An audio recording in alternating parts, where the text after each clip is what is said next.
He had lived 40 years without ever holding a woman's hand, not because no one offered, but because every time one came close, he stepped back into the silence he knew better than warmth. The night the storm hit Blue Creek Valley, Elias Holt stood in his barn doorway with a lantern and a pride so stubborn it nearly made him turn a stranger away into the dark.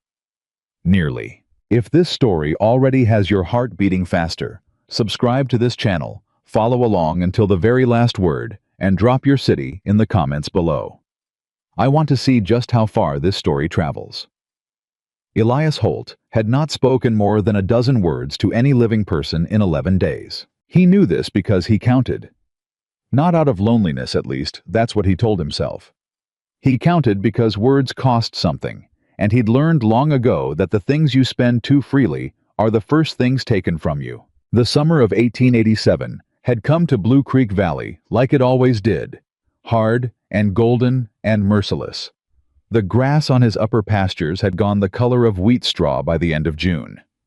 His cattle were manageable, his fences held, his horses were fat and healthy, and asked nothing of him except hay water and the occasional firm hand.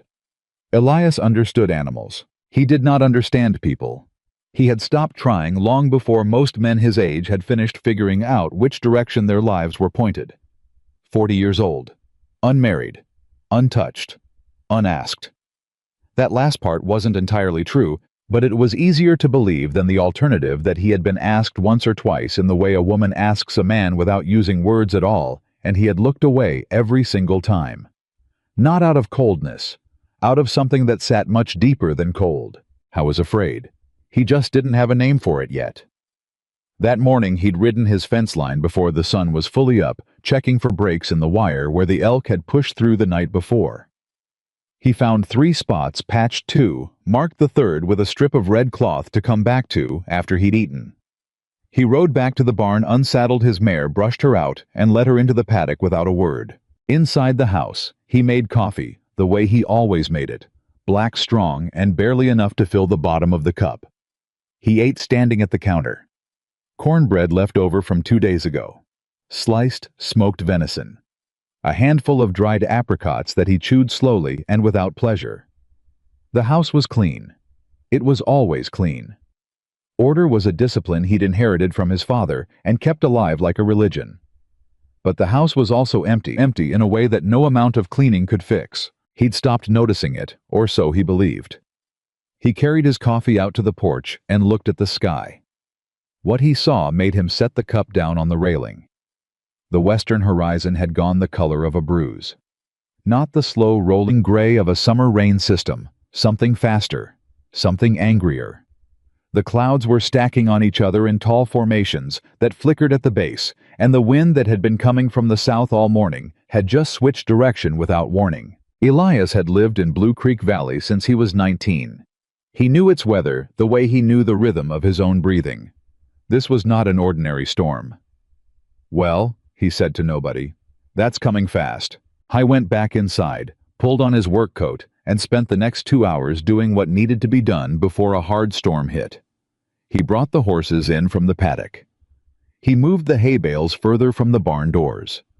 He checked the latches on the chicken coop, the tool shed, the smokehouse. He filled the rain barrels and weighted down the canvas covers on the woodpile. By 4 in the afternoon, the sky was the color of iron, and the temperature had dropped 15 degrees. By 5, the first lightning hit somewhere up on the ridge. By 6, the rain was coming sideways. Elias was inside the barn, working by lantern light, repairing a broken bridle that had been waiting on his workbench for 2 weeks when he heard it. Not thunder. A knock. He stopped moving. 3 knocks. Deliberate, each one harder than the last. He set down the bridle and looked at the barn door. His first thought was that a board had come loose in the wind and was banging against the frame. His second thought was that no loose board knocked 3 times with that much intent. His third thought was, nobody comes out to Blue Creek in a storm like this unless something has gone very wrong. He picked up the lantern and walked to the barn door. He pulled it open 6 inches and looked out into the dark and the driving rain. A woman stood 3 feet away from him, soaked to the bone, holding the reins of a horse that looked about ready to collapse. She was not young in the way that made men foolish. She was somewhere past 30, with dark hair plastered flat against her face, and eyes that were doing something complicated, calculating him. He realized the same way he was calculating her, deciding whether to trust. "I am sorry to bother you," she said. Her voice was steady despite everything. "My wagon axle broke about a mile back on the road. I have a child with me. She's only 8. I don't—" She stopped, pressed her lips together, tried again. "I don't know this road well. I don't know how far the next town is. I just need somewhere dry until the storm passes." He looked past her into the rain. Behind the horse, barely visible in the dark, was a small covered wagon leaning at a terrible angle. And standing beside it, pressed against the wheel with both arms wrapped around herself, was a girl. Small, soaked, shaking. Something moved in Elias's chest that he didn't have a word for either. He pulled the barn door all the way open. "Bring the horse in," he said. "Then go get the girl." The woman blinked, like she'd expected him to say no, like she'd been prepared for him to say no and had her argument ready and now had nothing to do with it. "Thank you," she said. The 2 words carried more weight than he expected. Her name was Margaret Alden. Cole. "Maggie," she told him while he was helping her get the exhausted horse settled into an empty stall. She said it matter-of-factly, the way people give their name when they've learned it costs less to be straightforward than to be mysterious. She was from Billings originally. She was headed to a town called Harlan's Creek, which Elias had been to once, and remembered as a hard little place with more ambition than sense. She didn't tell him why she was going there. He didn't ask. The girl's name was Nora. She sat on a hay bale with a horse blanket wrapped around her shoulders, and she watched Elias with very large, very serious eyes that didn't miss a single thing. She didn't cry. She didn't complain. She just watched.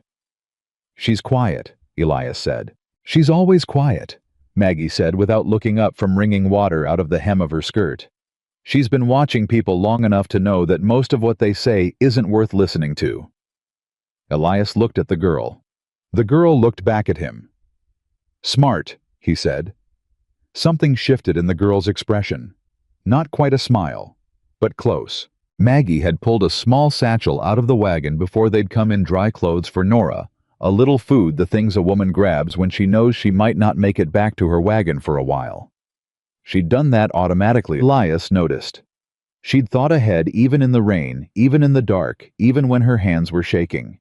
He respected that without saying so. He built a small fire in the iron stove at the back of the barn, the one he used in winter when animals needed extra warmth, and he hung the girl's wet dress and Maggie's coat on the line above it to dry. He found a clean bucket and filled it with water from the cistern. He offered what food he had on hand in the barn: dried meat, 2 apples, half a block of hard cheese that he kept in the cool box near the back wall. Nora ate the way hungry children eat, seriously and without apology. Maggie ate like a woman who had been telling herself she wasn't hungry for hours. Elias sat on the workbench and didn't eat anything because he'd already had supper, and because something about watching them eat made him feel that the food belonged to them now more than to him. "You live here alone?" Maggie asked. She wasn't being intrusive. She was a woman in a strange man's barn in a storm, and she was establishing the shape of her situation. "Yes," he said. "Long time, 11 years. She nodded slowly, looked around the barn, at the clean stalls, at the tools hung in order on their hooks, at the lanterns, each one trimmed and full of oil. "You keep a good place," she said. "I try." Outside, the storm hit its worst. The rain became something that sounded less like weather and more like a physical force, a sustained roar against the roof, against the walls, against the world in general. Lightning cracked close enough to make Nora flinch and grip the horse blanket tighter. "It's all right," Maggie said, moving to sit beside her daughter without hesitation. "That one was far, see no shake in the ground." "You reckon it'll last long?" Nora asked. The first words Elias had heard her say. "No more than a few hours," Elias said. "Storms like this burn hot and move fast. It'll be past before midnight." The girl looked at him with that measuring look again. "You know about storms?" she asked. "I've watched a good many of them."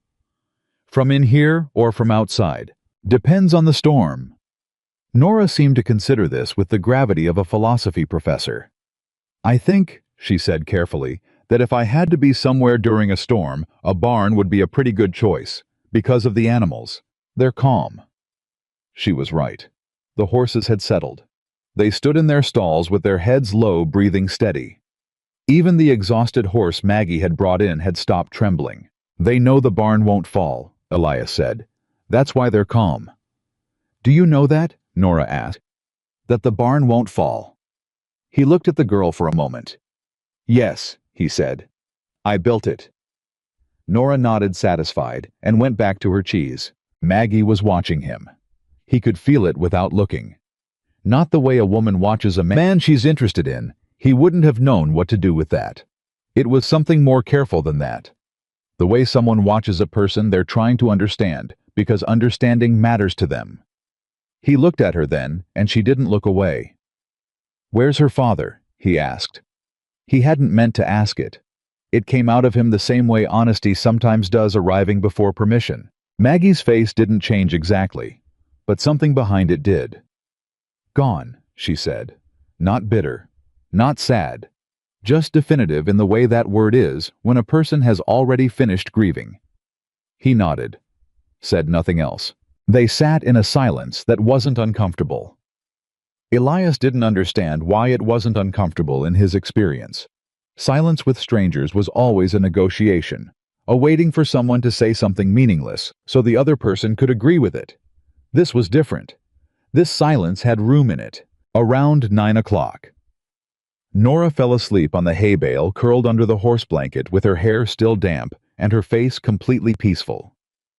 Maggie arranged the blanket more fully around her shoulders and then came back and sat on the stool near the stove. She sleeps like that anywhere, Maggie said quietly. She always has. I used to think it was a gift. Then I realized it's because she learned early that she had to sleep whenever the chance came, because sometimes the chance doesn't come again for a while. Elias was quiet for a moment. You've had some hard years, he said. Not a question. We've had some hard years, she corrected gently. But we're all right. We know how to manage. Where's your family? He stopped. I'm sorry. That's not I don't normally ask questions. It's fine, Maggie said. I don't normally answer them. I've got a sister in Harlan's Creek. She's been after me to come for 2 years. I finally decided she was right. She paused. It took me longer than it should have. Some decisions do, Elias said. What about you? She wasn't pressing. She was just making the conversation fair. He thought about not answering.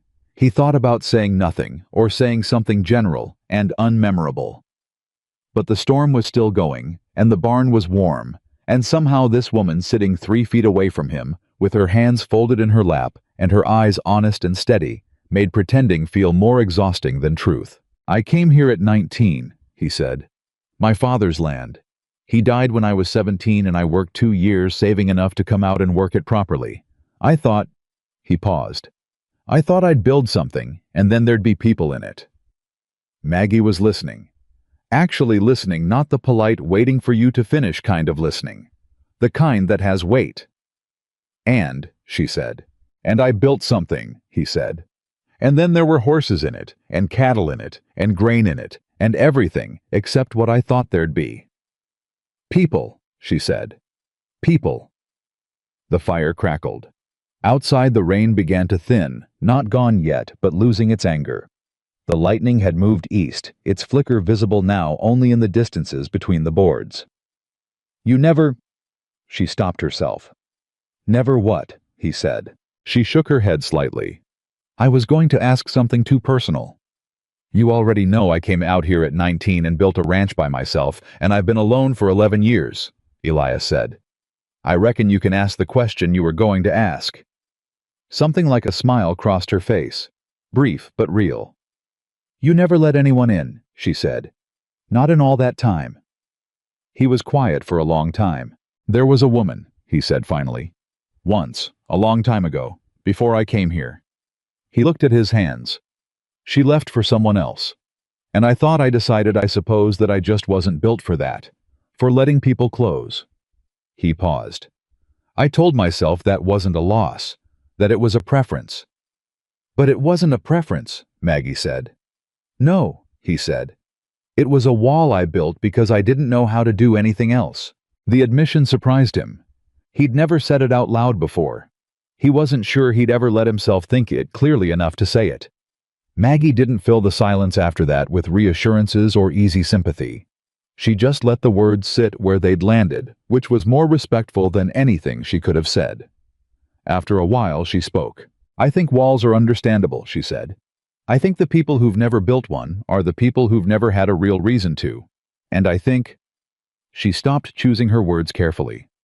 I think sometimes it takes something you didn't plan for to show you where the door in the wall is. He looked at her. She looked back. Or someone, she added, quietly, without drama, as though she were simply noting a fact. Outside, the rain had gone from a roar to a murmur. Elias stood up from the workbench and walked to the barn door and opened it a few inches. The storm had broken. The sky still rolled with cloud, but the lightning was long gone east, and the air had that scrubbed, cold, clean smell that comes after a hard summer rain. He stood there for a moment. Then he said without turning around, You can sleep in here tonight, both of you. It's dry and it's warm and the road'll be muddy until morning anyway. There's no sense starting out in the dark. Behind him, Maggie said, You don't have to. I know I don't have to, he said. I'm choosing to. A pause. Thank you, she said. The same two words as before, but heavier now. He didn't turn around. He looked out at the dark, washed, clean valley, at the pale gleam of water, standing in the low places at the stars, just beginning to show themselves at the edges of the cloud. He'd lived 40 years without ever letting anyone past the barn door, and tonight for the first time, he was glad he'd opened it. Nora woke up before the sun did. Elias heard her first a small rustling sound from the hay bale, then the soft pad of bare feet on the barn floor. He'd been awake already, sitting on the workbench with cold coffee he'd made on the small stove an hour before, watching the dark outside the barn door go from black to deep blue to the gray-purple that meant dawn was 20 minutes away. The girl appeared at the edge of his lantern-light hair, sticking up on one side, horse blanket still dragging behind her. She looked at him without surprise, as though she'd known he'd be awake. You sleep out here? She asked. I don't sleep much, he said. She considered that. My mama says people who don't sleep much are either thinking too hard or afraid of their dreams. Elias looked at his coffee cup. She sounds like a smart woman. She is, Nora said with the absolute certainty that only an 8-year-old can produce. She's the smartest person I know, but she doesn't always know what's good for herself. She said it without cruelty, the way children state observations they've simply absorbed from watching the adults around them. She knows what's good for everybody else, though. That's what her sister says. You've met her sister? Twice. She writes letters. Nora sat herself down on the stool near the stove, pulled the blanket up around her shoulders, and looked at him steadily. Are you going to let us fix the wagon here, or do we have to find somewhere else? The question hit him with its directness before he had time to organize a response. Where'd that come from? He asked. I woke up thinking about it, Nora said. The axle's broke. We can't go anywhere until it's fixed. Mama won't ask you herself because she doesn't like asking people for things. So I'm asking. Elias set down the coffee cup. You always do the asking for her. When she needs me to, Nora said simply. He looked at this girl, this serious, watchful too, old for her age girl with hay in her hair and a horse blanket around her shoulders, and something in the region of his chest did that unnamed thing again, the thing it had done last night when he'd seen her standing in the rain pressed against the wagon wheel. I'll look at the axle after breakfast, he said. We'll see what needs doing. Nora nodded satisfied and went back to sleep on the hay bale as though the matter was entirely settled. Maggie was awake when Elias came back inside the house to make proper coffee and breakfast. He found her already in his kitchen, standing at his stove with a fire going that she'd built herself and a skillet heating that she'd found in his cabinet without asking. He stopped in the doorway. She glanced at him over her shoulder. I hope that's all right, she said. I needed to do something useful. I can't sit still after a bad night. It's all right, he said. I found eggs. I found salt pork. I hope you don't mind." "I don't mind." She turned back to the stove. He sat down at the kitchen table without quite knowing why. He never sat at the kitchen table for breakfast. He ate standing at the counter and had for years. But somehow sitting felt right, the way a few things had felt right last night that he hadn't expected to feel right at all. "Nora woke up before dawn," he said. Maggie laughed. It was the first time he'd heard her laugh, and it was not at all what he'd expected. Not a polite sound, not a social sound, but a real one, low and genuine and warm. "Of course she did. She always does when she's got something on her mind. Did she ask you about the wagon?" He paused. "She did." Maggie turned to face him fully, and now there was color in her face. "I am so sorry. She doesn't have she just says things. I've tried to teach her to be more—" "Don't," Elias said. She stopped. "Don't apologize for her," he said. "She asked a fair question. I gave her a fair answer. I'll look at the axle after we eat." Maggie looked at him for a long moment. Then she turned back to the stove, and he thought he caught in the moment, before she turned, something passing across her face that wasn't quite composure. They ate breakfast at the kitchen table, the three of them, because Nora had migrated from the barn to the house at some point and installed herself in the third chair as though she'd always sat there. She ate eggs with focused determination and did not speak. Which Elias was beginning to understand was not absence of thought, but simply a preference for thinking before talking. It was the most company Elias had sat down to in 11 years. He kept waiting for it to feel wrong. For the crowding feeling he'd expected every time he'd imagined people in this house. For the sense of invasion. It didn't come. What came instead was something quieter and more unsettling. Something that felt disturbingly like he'd been doing this wrong the whole time. The axle was bad. He knew it before he even got under the wagon from the angle of the lean and the way the left rear wheel had splayed outward. When he got underneath and looked, he found not just a cracked axle shaft, but a sheared bolt and a bent bracket that had been. He could tell by the way the metal had stressed under too much strain for too long before it finally let go. He came out from under the wagon and stood up. Maggie was standing a few feet away, watching him with her arms folded and her jaw set in the particular way of someone bracing for news they already suspect is bad. "How long?" she asked. "To fix it right, 3 days, maybe 4. He paused. "The shaft needs a new piece. I've got the iron stock, but I'll have to mill it on the forge. The bracket I can straighten, but it needs to be reheated and worked, and then it has to cool slow, or it'll crack again under load." Maggie was quiet. He watched her process it. Not panic. He'd been right about her. She didn't panic, but something that moved through her eyes like weather before she pushed it down and replaced it with practicality. "Is there a smithy in town I could hire?" she asked. "Nearest town is Cowboy, 12 miles. The smithy there does good work, but he's got a 3-week backlog. It's summer. Everybody needs him." "So 3 days here," she said, "or 3 weeks in Cowboy." "That's the shape of it." She pressed her lips together, looked at the wagon, looked back at him. "I don't want to impose on you for 3 days, Mr. Holt." "You're not imposing," he said. "I am, though," she said. "I'm a stranger. I showed up in the middle of the night with a child and a broken wagon, and I've already eaten your food and used your barn." "Maggie." He stopped. He'd used her name without thinking. The sound of it surprised both of them. She went still. "The guest room's been empty for 11 years, he said. "The barn's got more space than I use. I've got the materials, and I've got the time. If it makes you feel better, you can help out while you're here. There's always work on a ranch." He paused. "But don't stand there and apologize for needing something. That's a waste of both our time." The color came back to her face in a rush, and this time she didn't turn away fast enough to hide what was on it. "All right," she said, quietly. "All right, thank you." He picked up his tools and went back to work. He didn't see her expression in the moment after he turned away. But Nora did. The girl had been sitting on the fence rail 10 feet away the entire time, watching all of it with those enormous missing-nothing eyes. And what she saw on her mother's face was something she hadn't seen in a very long time. She didn't have a word for it yet, but she recognized it the way children recognize warmth, by the way it changed the air. The first day passed in the practical language of work. Elias spent most of it at the forge heating and working the iron for the new axle shaft. Maggie, true to her word, asked him what needed doing on the ranch and did it. She wasn't a woman who needed to be shown things twice. He showed her how he liked the feed measured for the horses, and she did it that way. He told her the east pasture gate had a broken latch and pointed to the tool shed, and an hour later the gate was fixed and the tools were back where they'd come from.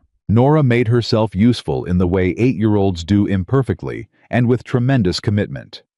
She gathered eggs. She refilled the water troughs. She sat beside Elias at the forge for an hour and watched him work the iron, asking questions that were so specific and genuinely curious that he found himself answering them more fully than he intended. "Why do you hit it when it's hot?" she asked. "Because hot metal moves," he said. "Cold metal breaks." "Is that true for other things?" He looked at her sideways. "What kind of other things?" She shrugged, small shoulders rising and falling. "I don't know. People, maybe." He was quiet for a moment, turning the iron in the coals. "Maybe," he said. "Yeah, maybe that's true for people too." She seemed pleased by the answer and went off to find something else to do. By evening of the first day, the three of them had fallen into a rhythm that had no reason to exist and existed anyway. Nora setting the table without being asked. Maggie cooking without apology. Elias carrying in wood and filling the lamps and taking the chair at the head of the table that he'd sat in alone for 11 years. It was ordinary. It was so ordinary, it hurt. I didn't say that. He ate his supper and answered Nora's questions about elk and listened to Maggie describe her sister's letters, and he felt the ordinary hurt settle into him like a bruise he'd been carrying without knowing it had been there. After supper, Nora fell asleep on the sitting room floor with one of his old surveying maps spread out in front of her finger, still pointing at a mountain range she'd been asking him about when sleep took her mid-sentence. He and Maggie sat on the porch. The evening was warm and clear. The storm had scrubbed the sky clean, and the stars over Blue Creek were the kind that made you aware of how small you were, and strangely, how that wasn't entirely a bad feeling. "She's going to be someone extraordinary," Elias said. He hadn't meant to say it out loud, but there it was. Maggie looked down at her hands. "I know," she said. "I try to make sure she has room to be. That's the whole thing, really making enough room, not filling it up with fear." "You're not afraid," he said. "I'm afraid of everything," Maggie said, and she said it so plainly, so without defensiveness, that it stopped him completely. "I'm afraid I'm doing it wrong. I'm afraid I'm not giving her enough. I'm afraid I'm going to get to Harlan's Creek, and it won't be what I imagined, and I'll have made her leave one hard place for another one." She paused. "But you can't let the fear make the decisions. That's the part I figured out. The fear can talk all it wants. It just doesn't get to drive." He looked at her. She was looking at the stars. "Where'd you learn that?" he asked. "The hard way," she said. "The only way most things worth knowing get learned." He was quiet for a moment. Then, "My mother used to say something like that. She'd say, 'Fear is just love with nowhere to go.'" Maggie turned to look at him. It was the first time he'd mentioned his mother to anyone in years. He wasn't sure why he'd said it. The words had come from somewhere that didn't usually have an exit. "She sounds like she was a remarkable woman," Maggie said. "She was," he said. "She died when I was 15, before she could finish explaining most things." He paused. "I spent a long time trying to figure them out on my own." And, Maggie said. He let out a breath. "Still working on it." She smiled. And this time it wasn't brief. It stayed, and in the starlight it was something he hadn't seen directed at him in so long that he didn't know what to do with it. So he looked back at the sky and let it exist without doing anything about it.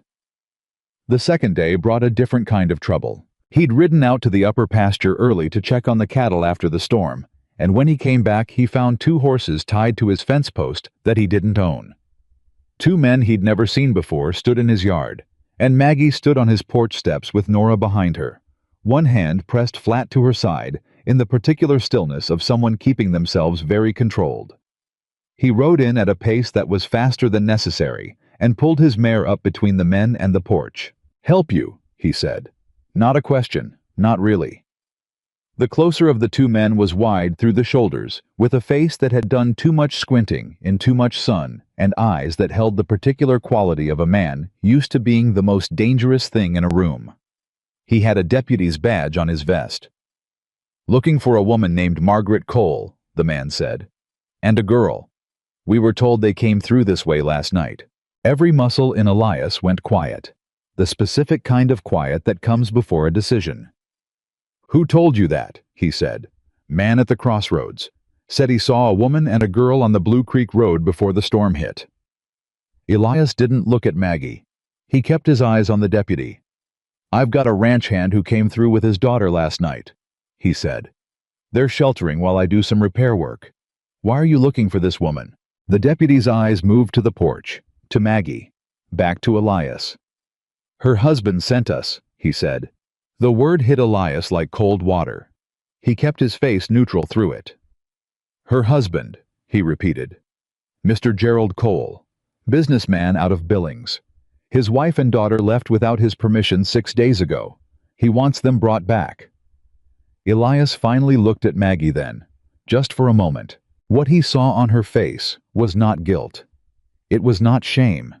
It was not the face of a woman who'd done something wrong. It was the face of someone who'd been running from something that called itself by a legal name. He looked back at the deputy. "I don't know anyone named Margaret Cole," he said. "The woman on my porch is Mrs. Margaret Allen. She's been working this ranch for 3 months. You've got the wrong people." The deputy stared at him. Nora, behind her mother, did not make a single sound. "That's so," the deputy said slowly.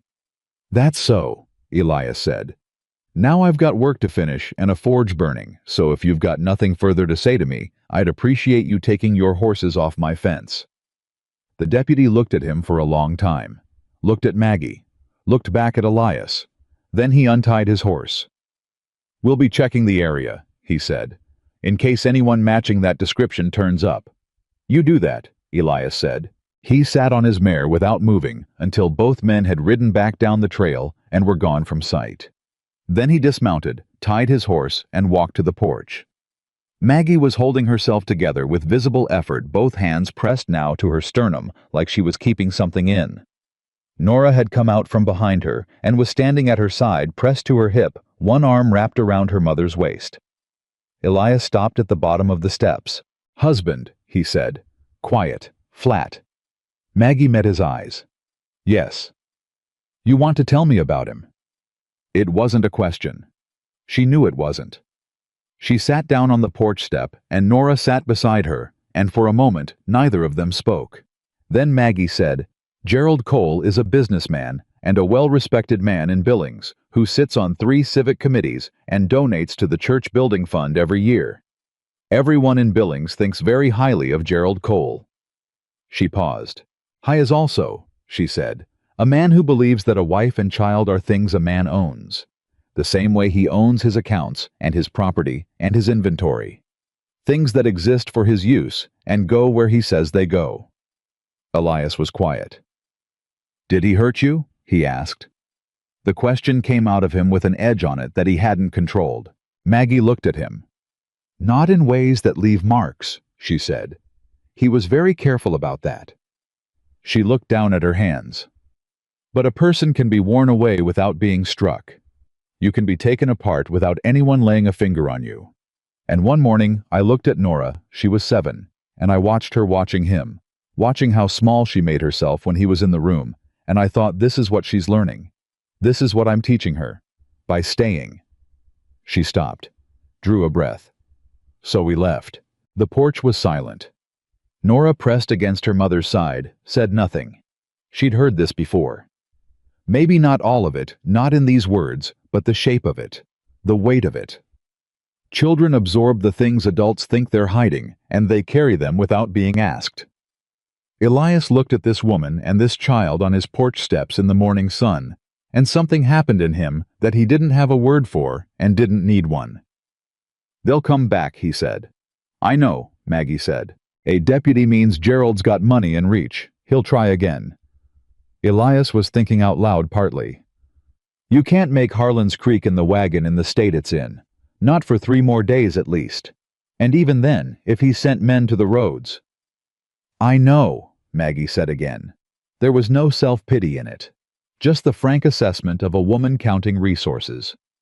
He looked at her. She looked back at him. Stay, he said. She blinked. Not just until the wagon's fixed, he said. Stay until we figure out how to move you safely. I know the back routes through this country better than any deputy Gerald Cole could hire. I know which ranchers will let you pass without talking about it, and which ones will run to the first badge they see for the reward money. He paused.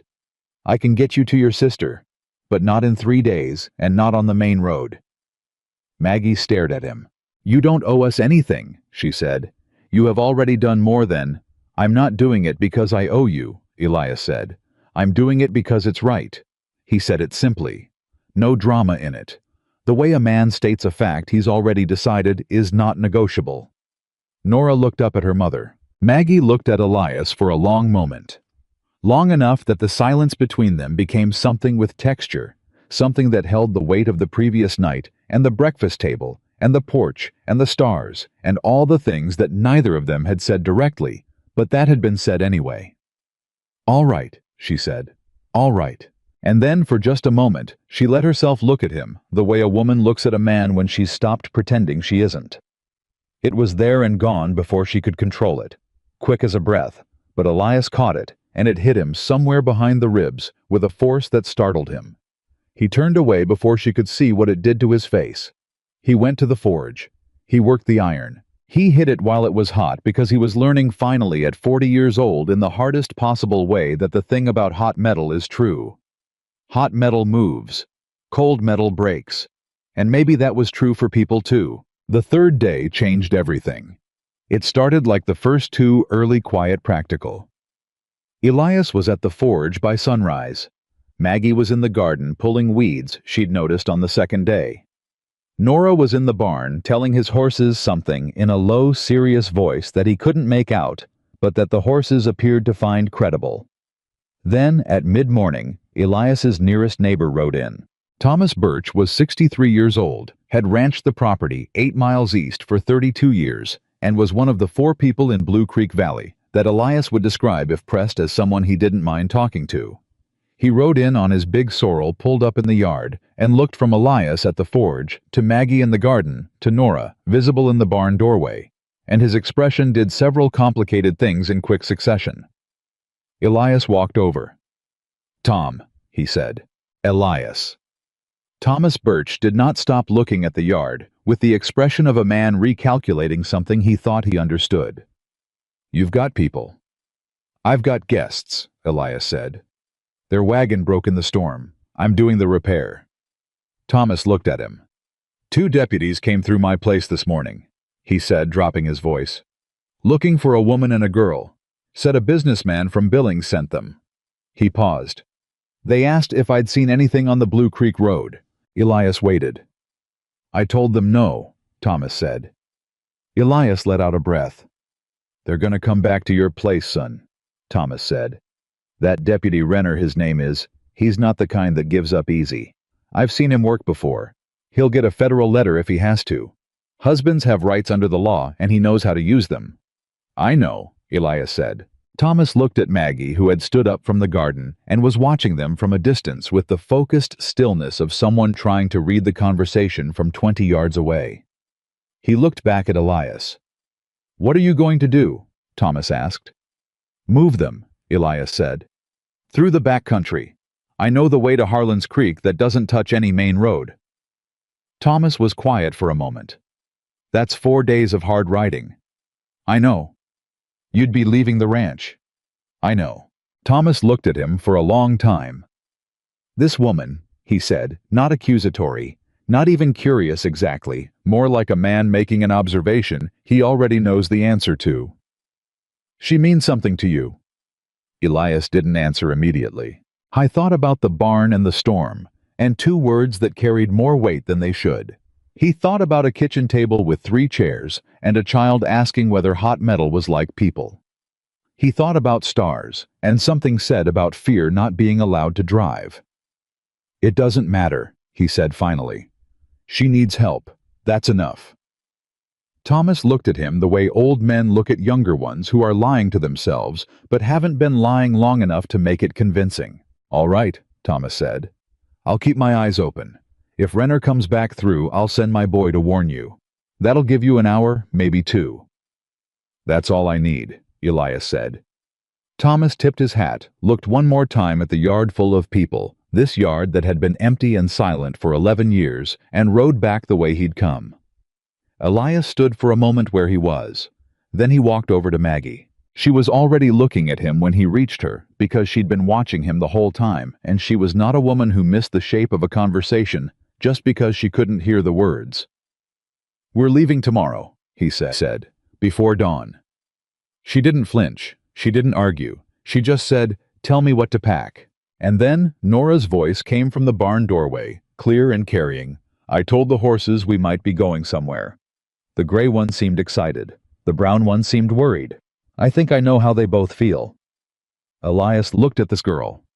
And despite everything, the deputy and the husband and Billings, and the thing that was building in him that he didn't know what to do with, he laughed. Actually laughed a real sound rough from disuse, surprised out of him entirely against his will. Maggie looked at him when he laughed.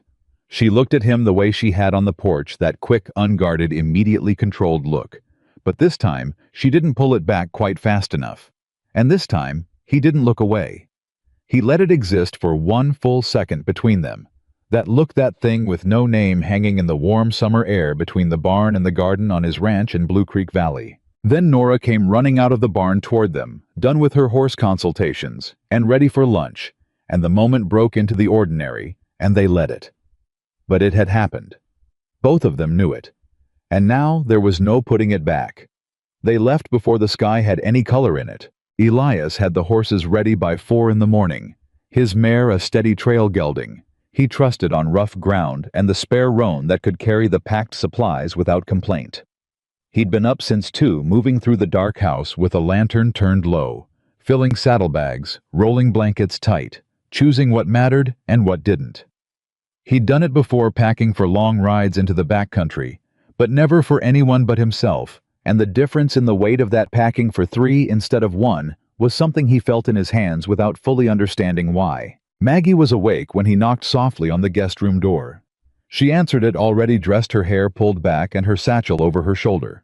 Nora standing behind her with boots already laced and her mouth set in the determined line that meant she'd decided to be brave about something and wasn't going to discuss it. "Ready," Maggie said. He nodded.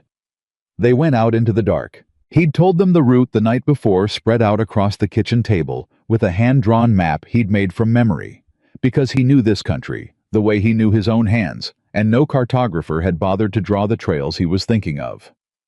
The back route to Harlan's Creek went northwest through the high meadows.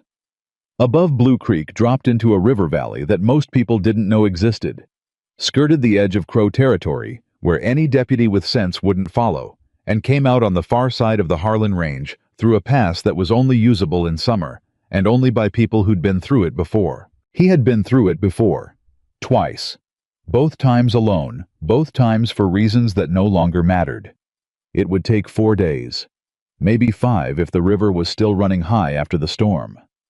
What it would not do was take them anywhere near a main road to town, or any route that Deputy Renner and his partner would think to watch. They rode out of the yard in single file, Elias at the front, Nora in the middle on the trail, gelding with her small hands steady on the reins. She'd told him she could ride, and she'd been telling the truth, and Maggie behind with the roan on a lead line. The ranch fell away behind them in the dark, and Elias did not look back at it, because looking back at things was a habit he'd spent a long time breaking. They rode in silence for the first hour. Not uncomfortable silence, purposeful silence, the kind that comes when people are paying attention to the ground and the dark and the sounds that matter. Nora was the first to speak, because Nora was always the first to speak, when a silence had gone on long enough for her to have thought of something worth saying. "How do you know where you're going?" she asked. "You can't see anything." "I know the feel of the ground," Elias said. "The slope of it. The way the air changes when you're near water. You can feel the slope. Through the horse. She leans a certain way. You can feel it in your legs if you're paying attention." A pause. Then, "Can you teach me that?" "Maybe," he said. "Give it a few days." He heard from somewhere behind him the quiet sound of Maggie exhaling, not quite a laugh, not quite a sigh. Something between the two that meant she was listening, and it was doing something to her that she wasn't going to comment on.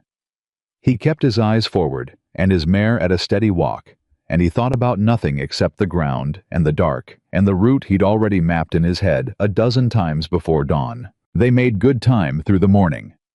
The high meadow trail was firm after the storm, wet enough to hold the hoofprints, but not soft enough to drag at the horse's feet. By the time the sun was fully up, they'd covered 8 miles and were into the timber above the main valley, where the tree cover was thick and the trail dropped away from any sightline someone watching from below might have. He called a halt at a creek to water the horses and let Nora eat the biscuits Maggie had wrapped in cloth the night before. They didn't build a fire. They didn't stay long. "You think they'll look for us today?" Maggie asked while the horses drank. "Renner'll go back to the ranch first," Elias said. "When he finds it empty, he'll start looking at the roads. It'll take him half a day to realize we're not on any road he knows." He looked at her. "By the time he figures out there's a back route, we'll be past the river. After that, even if he had a guide, he couldn't catch us before Harlan's Creek." Maggie absorbed this. "And if he has a guide?" "There's nobody in Blue Creek Valley who knows this route except me," Elias said. "And Tom Birch. And Tom won't tell him." She nodded, but she was still working through something. He could see it in the way her jaw was set. "Gerald has money," she said. "He can hire whoever he needs. He can get a federal marshal involved if he wants. Legally—" She stopped. "Legally, I don't have much ground to stand on. A wife leaving it's not illegal for him to send people after us." "No," Elias said. "It's not." She looked at him. "So what happens when we get to Harlan's Creek? He'll find us eventually. My sister's address isn't a secret." He'd been thinking about this since the night before, working it the same way he worked. Problems at the forge, turning it in the heat, looking at the shape of it, finding where the weak spots were. "Your sister," he said. "Does she have a husband?" "She does. Carl Whitmore. He's a good man. He was a lawyer before they moved out west." Something moved behind Elias's eyes. "What kind of lawyer?" "Civil matters mostly. Contracts. Property." She paused. "Why?" "Because a wife leaving a husband isn't a crime," Elias said. "But it's also not a clean situation in most territories. What Gerald's relying on is that you don't have anyone who knows the law on your side. If your sister's husband does—" "Carl could help us," Maggie said. She was following it now, the logic of it, and he watched the calculation move across her face. "He's been saying for 2 years that he knew people in the territorial government. He said Gerald Cole wasn't as untouchable as he believed himself to be." She stopped. "He said Gerald had been involved in land dealings that weren't clean. That there were people who'd be interested in that information if someone ever chose to bring it." Elias looked at her. "You never said anything about that," he said. "I didn't know if it was true," she said. "I didn't want to. I didn't want to make Gerald an enemy on a rumor. I just wanted to leave quietly." Her voice tightened briefly, then steadied. "He didn't let me do it quietly." Nora had finished her biscuits and was sitting on a rock, watching both of them with the attentiveness of a child who understood more than she was supposed to. "So Gerald made a mistake," Elias said. "What mistake?" "Sending deputies after you," he said. "He made you a problem that needs solving publicly, and that means Carl's information stops being a rumor and starts being leverage." Maggie stared at him. "You think like a chess player," she said. "I think like a man who fixes broken things," he said.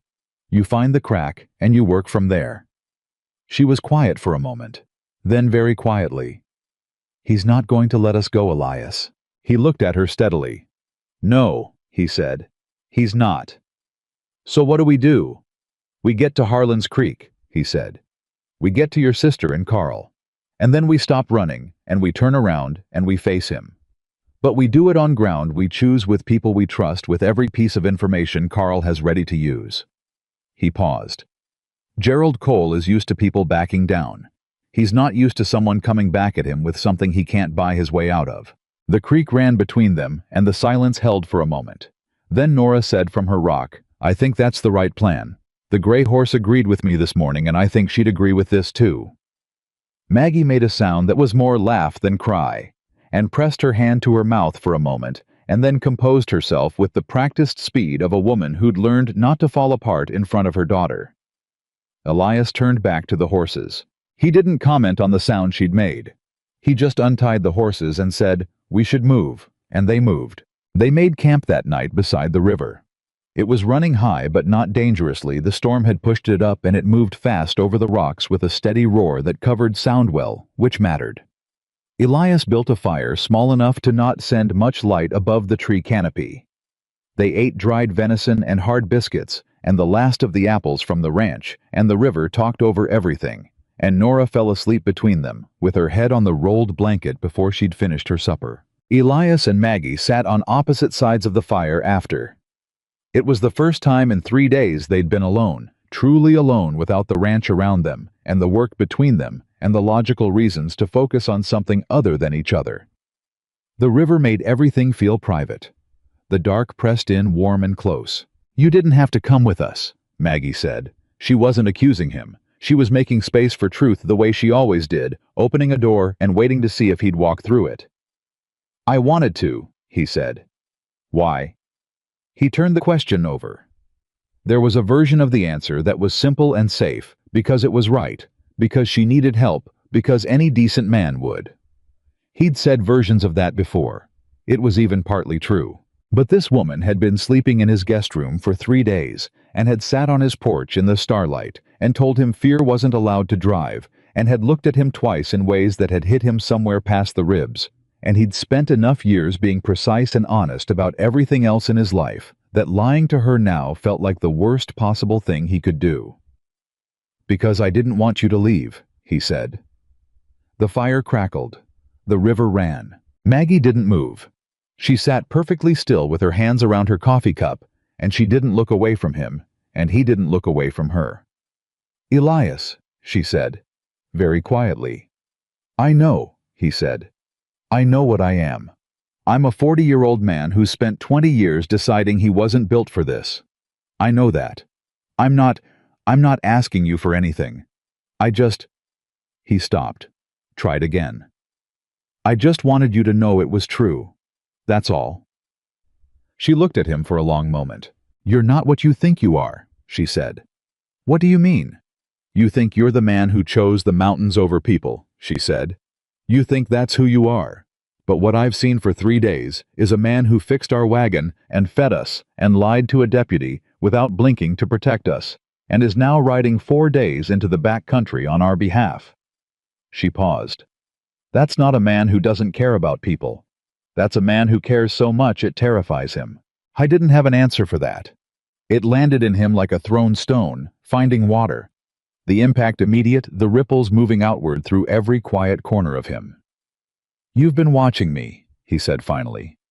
"I've been watching you," she confirmed, simply. "The same way you've been watching me."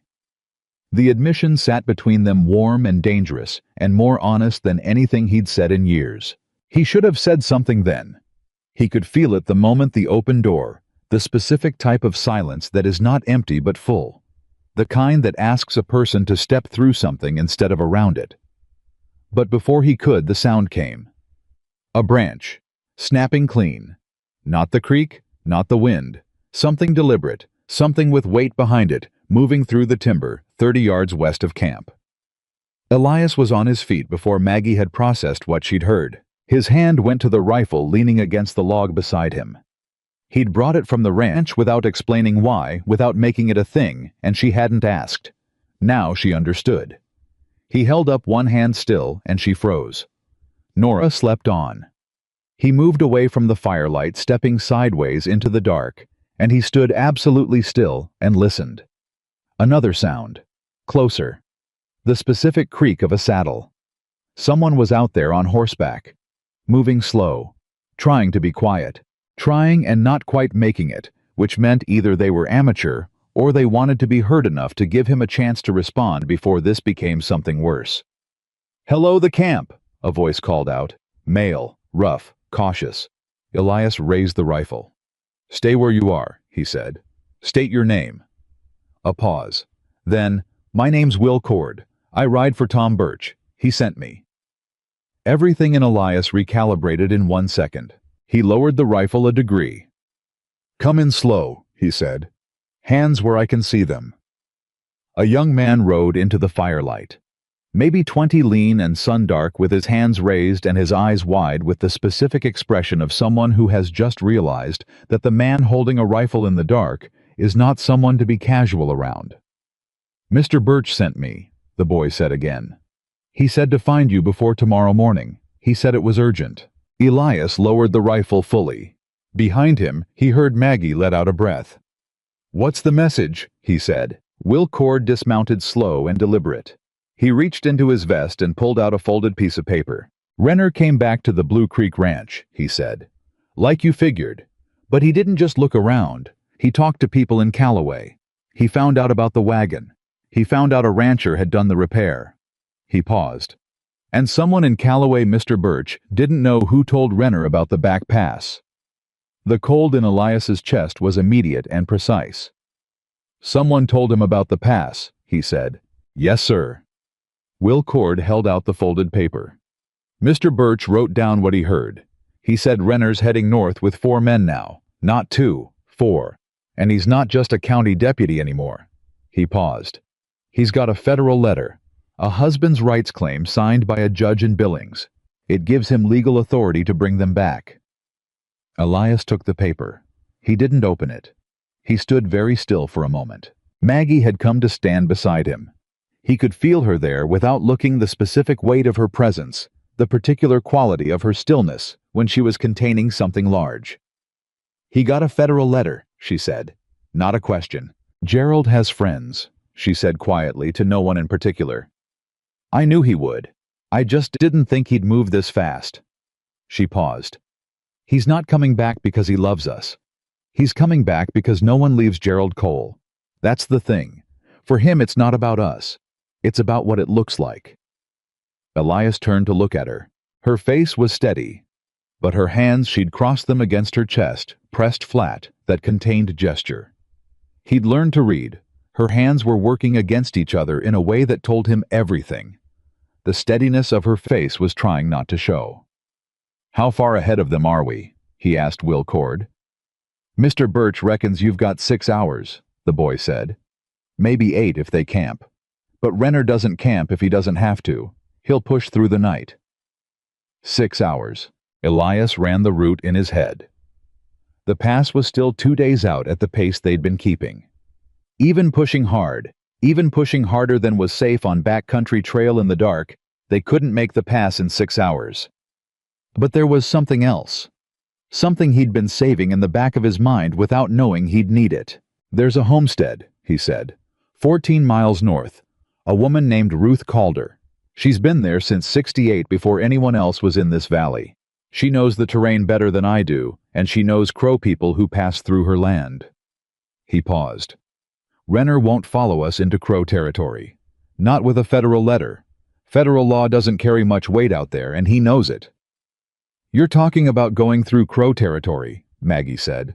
"I'm talking about going to Ruth first," he said. "She'll know if the passage is safe right now. She'll know if there are people who'll let us through." He looked at Maggie. "It adds a day, but it takes Renner completely off our trail." Maggie looked at him for a moment. Then she looked at Nora, still asleep by the fireplace, peaceful and unaware of federal letters and 4-man parties pushing through the back country in the dark. "Let's go to Ruth," she said. He turned to Will Cord. "Can you ride back to Birch tonight?" "Yes, sir." "Tell him what I told you. Tell him we're going north to the Calder homestead. If Renner comes back through Tom, doesn't know anything about a north route. He doesn't know Ruth Calder exists. He doesn't know anything except that he hasn't seen us." Will Cord nodded seriously. "Yes, sir." "And tell him," Elias paused. "Tell him I'll owe him one." "He said you'd say that," Will Cord said. "He also said to tell you, and I'm just repeating his words, that you've been keeping that particular debt uncollected for 11 years, and it's about time something made you spend it." Despite everything, the cold calculation of 6 hours and 4 men and a federal letter, the corner of Elias's mouth moved. "Tell him he's a pain in the neck," he said. Will Cord almost smiled. He remounted, touched his hat, and disappeared back into the dark the way he'd come. Elias turned to the fire.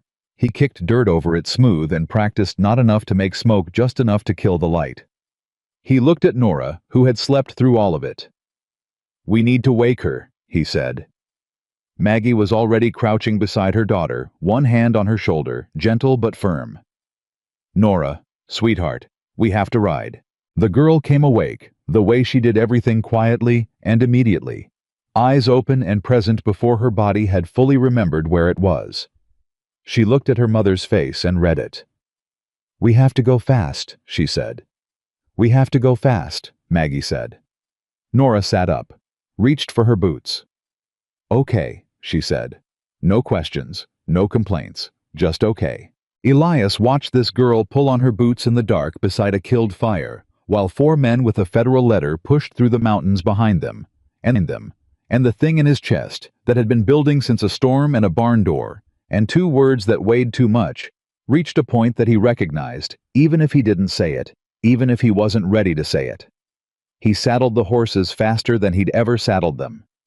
They rode north into the dark. The next 7 hours were the hardest riding Elias had done in years.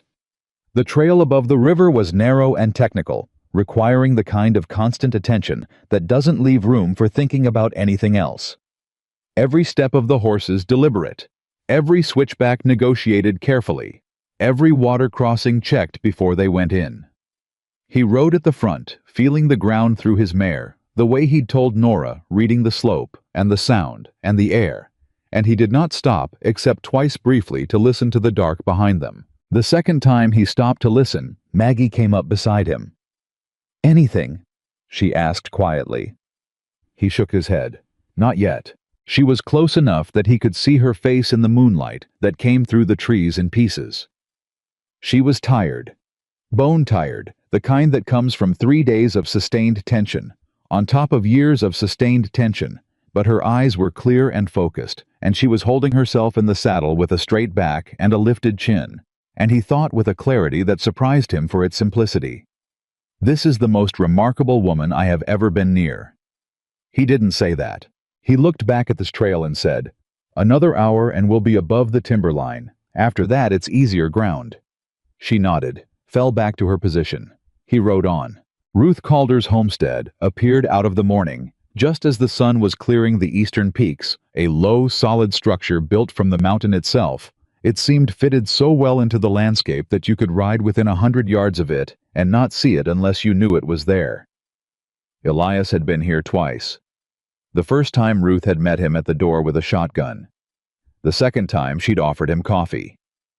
He considered both visits successful. He called out before they reached the yard. "Ruth Calder, it's Elias Holt from Blue Creek. I've got people with me, and I need your help." A silence. Then a door opened. Ruth Calder was somewhere between 60 and ancient. It was genuinely difficult to tell, and she did not encourage guessing. She was small and dark-eyed, and moved with the deliberate precision of someone who had learned long ago that the world rewarded carefulness. She looked at Elias. She looked at Maggie. She looked at Nora, who looked back at her with complete seriousness. "Who's after you?" Ruth said. To Elias. "County deputy with a federal letter and 3 hired men," Elias said. "Her husband. She left him." Ruth's eyes moved to Maggie. "He hurt you," Ruth said. Directly. The way Elias had asked it, not an accusation, just a question that needed answering. "Yes," Maggie said. "Not in ways that leave marks, but yes." Ruth looked at her for a long moment. Then she stepped back from the door. "Come in," she said. "I'll put coffee on. You can tell me the shape of it, and I'll tell you what I can do." They went inside.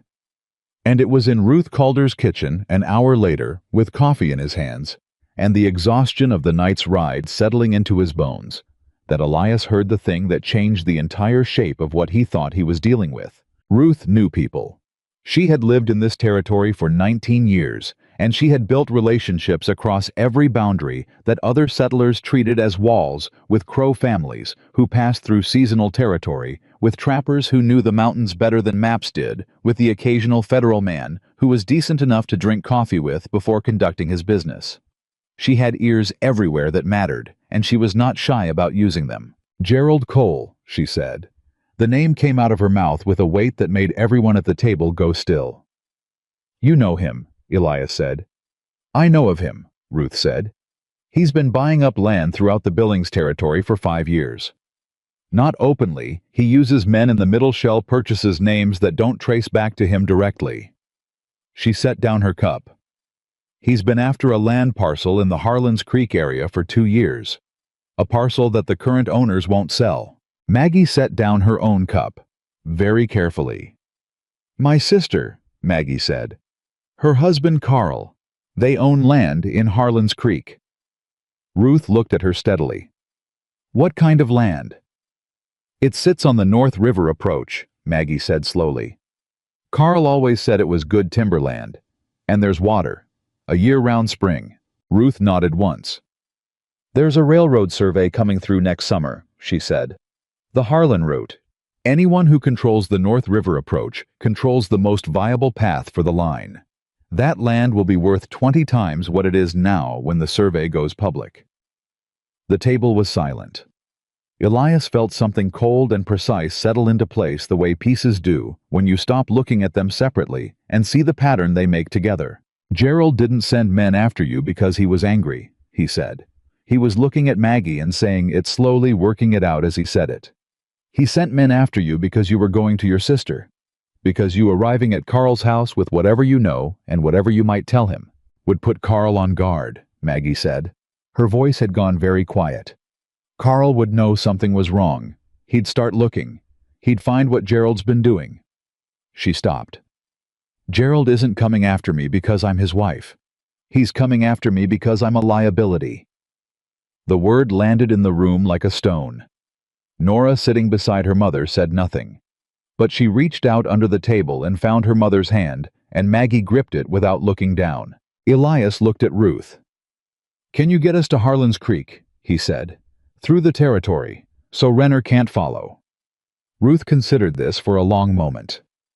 "I can get a message to the Crow family that runs the Eastern Passage," she said. "They know me. They'll let you through if I ask." She paused. "It'll take a day to get the message there and back.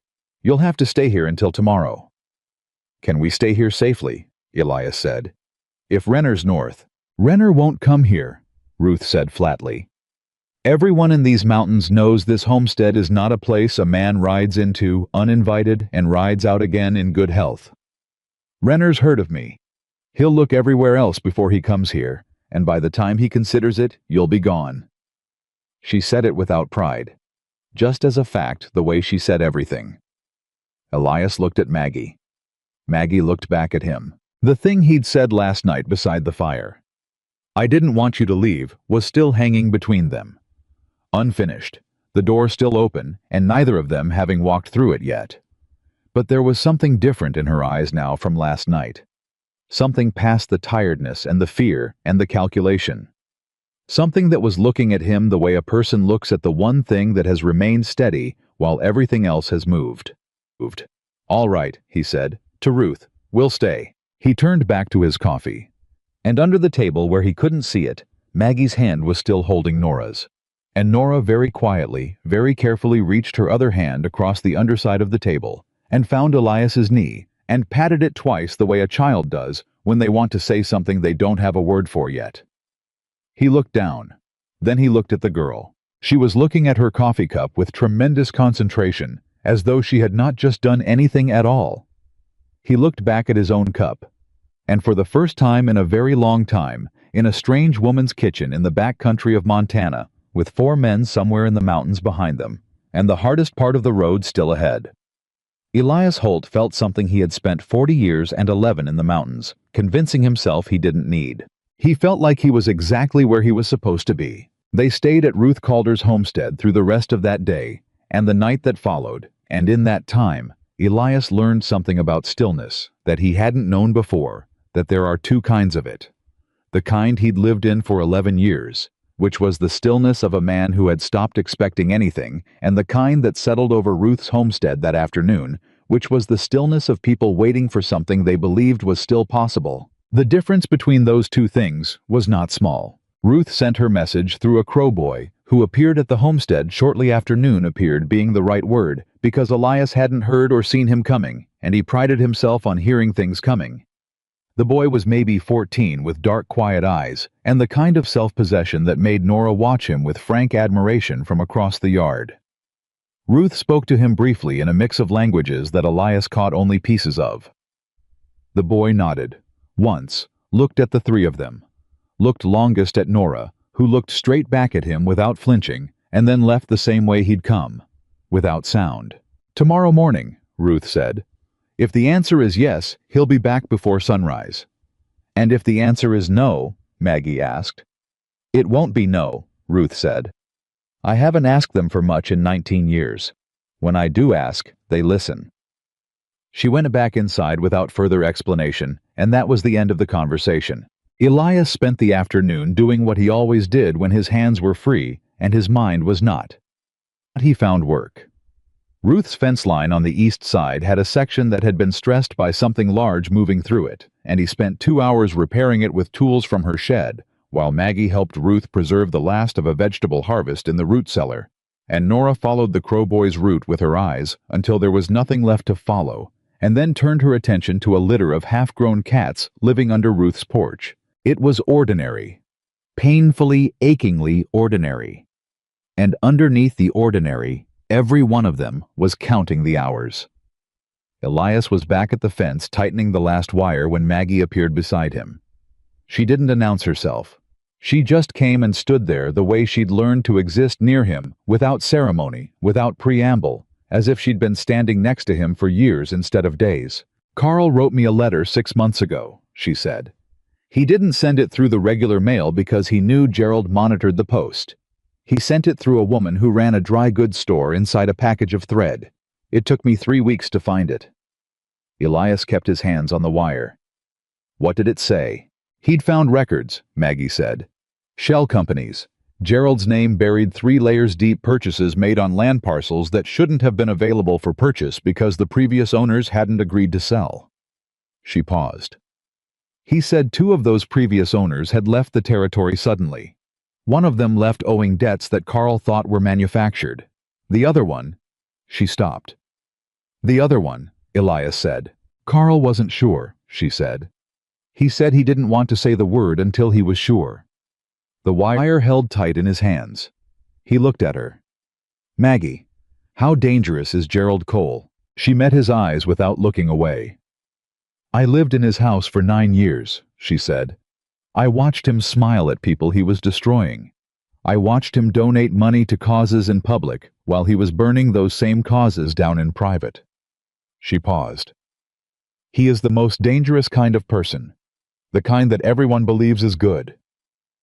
Elias thought about Renner and 4 men and a federal letter and someone in Callaway who'd talked about the pass. "We can't just get you to Harlan's Creek," he said. "Getting there isn't enough. Gerald'll follow you there. He'll pressure Carl, find a way to tie Carl up legally, freeze whatever information Carl has. He's got the resources and the reach to make it take years." "I know," Maggie said. "I've been thinking about it since Ruth told us about the railroad survey. And there's a Territorial Land Commission meeting in Helena in 3 weeks, she said. Carl mentioned it in the letter. He said if he could get the right documents in front of the right people at that meeting, Gerald's land scheme would be finished. Not delayed. Finished. Because the commission has the authority to void fraudulent purchases and the federal oversight to back it up. She looked at him steadily. But Carl needs what he has, plus something Gerald doesn't know anyone has. What doesn't Gerald know anyone has? Maggie reached into her coat, the inside pocket close against her body, the place where a person keeps the thing they are most afraid to lose. She drew out a folded document creased and worn at the edges from being handled too many times and held it out to him. He took it, opened it. It was a letter, handwritten, dated 14 months ago. And it was written in a hand he didn't recognize, addressed to someone he didn't recognize, discussing the purchase of a land parcel, in terms that were technical and careful, and unmistakably the language of a man arranging something he knew was wrong. At the bottom, a signature. Gerald A. Cole. Elias looked up. "Where did you get this?" he said. "His desk," Maggie said. "The morning we left. I went through his desk while he was at his club, and I took everything that looked like it mattered. I didn't know what most of it was. I just knew that a man like Gerald keeps the things that can hurt him closer than anything else." She paused. "I found 4 letters like that one. They're all in my satchel. I've been carrying them since Billings." Elias stared at her. She looked back at him with the expression of a woman who had been waiting to exhale for 6 days. "You've been carrying the evidence the entire time," he said. "Yes." "The entire time Renner's been chasing you?" "Yes." "Maggie." He stopped, started again. "If Renner had caught you." "I know," she said quietly. "That's why he couldn't catch us." The fence wire was still in his hand. He became aware of it distantly, the way a person becomes aware of something they've been gripping hard when their hand starts to ache. He set it down carefully. He looked at this woman standing in the afternoon light of a homestead in the Montana backcountry.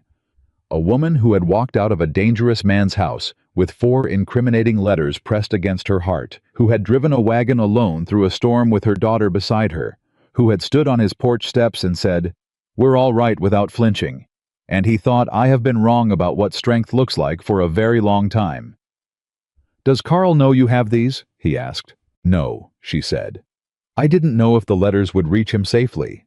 I didn't know if Gerald was watching his mail. I thought the safest thing was to carry them and say nothing until I could put them in Carl's hands myself." "That was the right call," Elias said. "Was it?" She said it without self-pity, but with the genuine weight of someone who had been carrying a decision alone for too long and wasn't entirely sure it had been the right one. "I put Nora in danger. I put you in danger. If Gerald knows what I took—" "He suspects," Elias said. "That's why Renner has 4 men instead of 2, and a federal letter instead of just a county badge." He looked at her. "He doesn't know exactly what you have, but he knows you have something, and he needs it back before Helena." Maggie absorbed this. 3 weeks, she said. 3 weeks, he confirmed. "We've got time. Barely, but we've got it." She folded the letter and put it back inside her coat against her body, where it had lived for 6 days. "I should have told you sooner," she said. "You told me when you were ready," he said. "That's soon enough."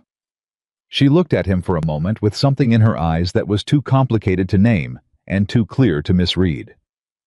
Then Ruth called from the house that supper was ready, and the moment folded itself into the ordinary, and they went inside. That night, after Nora was asleep, and Ruth had retired with the spare brevity of a woman who treated sleep as a practical matter rather than a pleasure, Elias and Maggie sat at Ruth's kitchen table, with the lamp turned low and the 4 letters spread between them.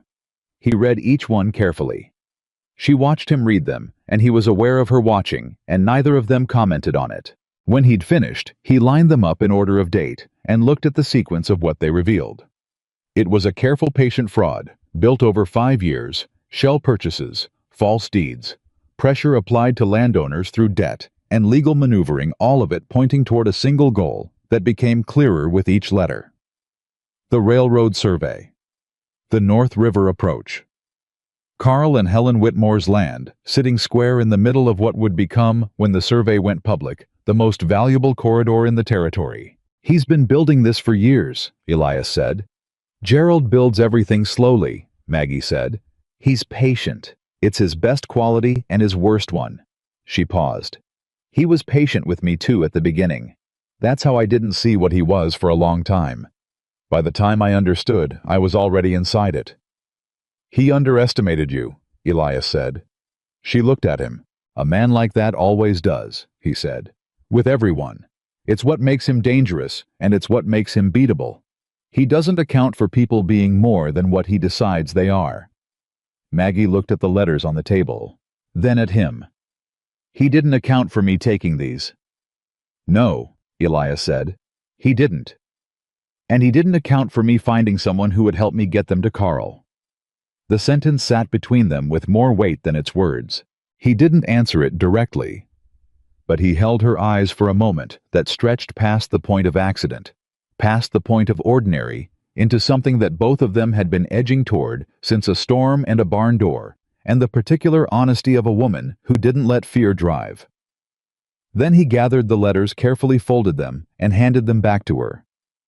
"Keep them inside your coat," he said, "until Carl has them in his hands." She took them. Her fingers brushed his in the exchange brief, barely the kind of contact that in another context would mean nothing. In this one it meant everything neither of them had said yet. She tucked the letters away. "Elias," she said. "Yeah. When this is over." She stopped, pressed her lips together, tried again. "When Nora and I are in Harlan's Creek, and Carl has what he needs, and Gerald is finished, what happens to you?" He hadn't let himself think about it. He'd been keeping his mind on the practical, the route, the letters, the timing, the 3 weeks before Helena, because the practical was safe, and the alternative was not. "I go back to Blue Creek," he said. "Ranch doesn't run itself."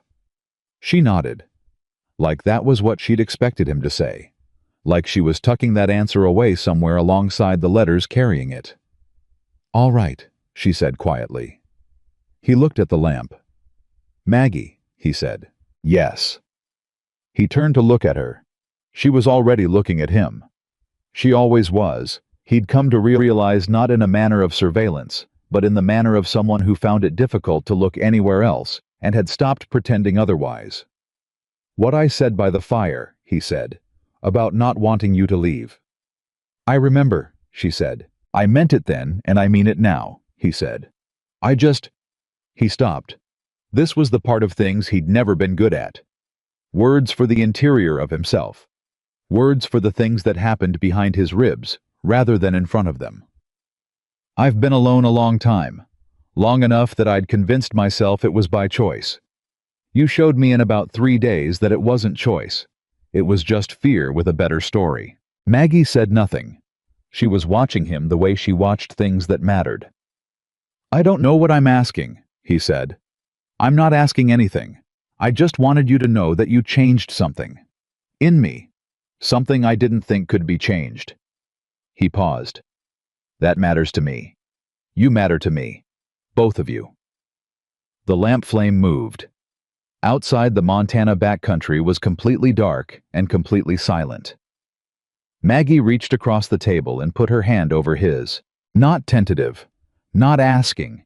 Just placing it there the way you put your hand on something solid when the ground isn't certain. He turned his hand over and held hers. They sat like that for a long time without speaking, because some things don't need words, and both of them had learned in their different ways to recognize those things when they found them. The Crow Boy came back before sunrise, as Ruth had said he would. He appeared at the door, spoke briefly to Ruth, and was gone again before Elias had finished saddling the horses. Ruth came to find him in the barn with the answer in her face before she said it. "The passage is open," she said. "2 of their people will ride the boundary with you. Not as guides, they know you can find your own way, but as a visible presence. Any man with a federal letter who sees you flanked by Crow riders in Crow territory will stop and think very hard before following." "Ruth," Elias said. "I don't know how to—" "Don't," she said. "I didn't do it for thanks. I did it because that woman and her girl deserve better than what's chasing them, and because you—" She stopped, looked at him with those dark eyes that had seen 19 years of this country and everything it contained. "Because it's good to see you with people, Elias. It always should have been this way."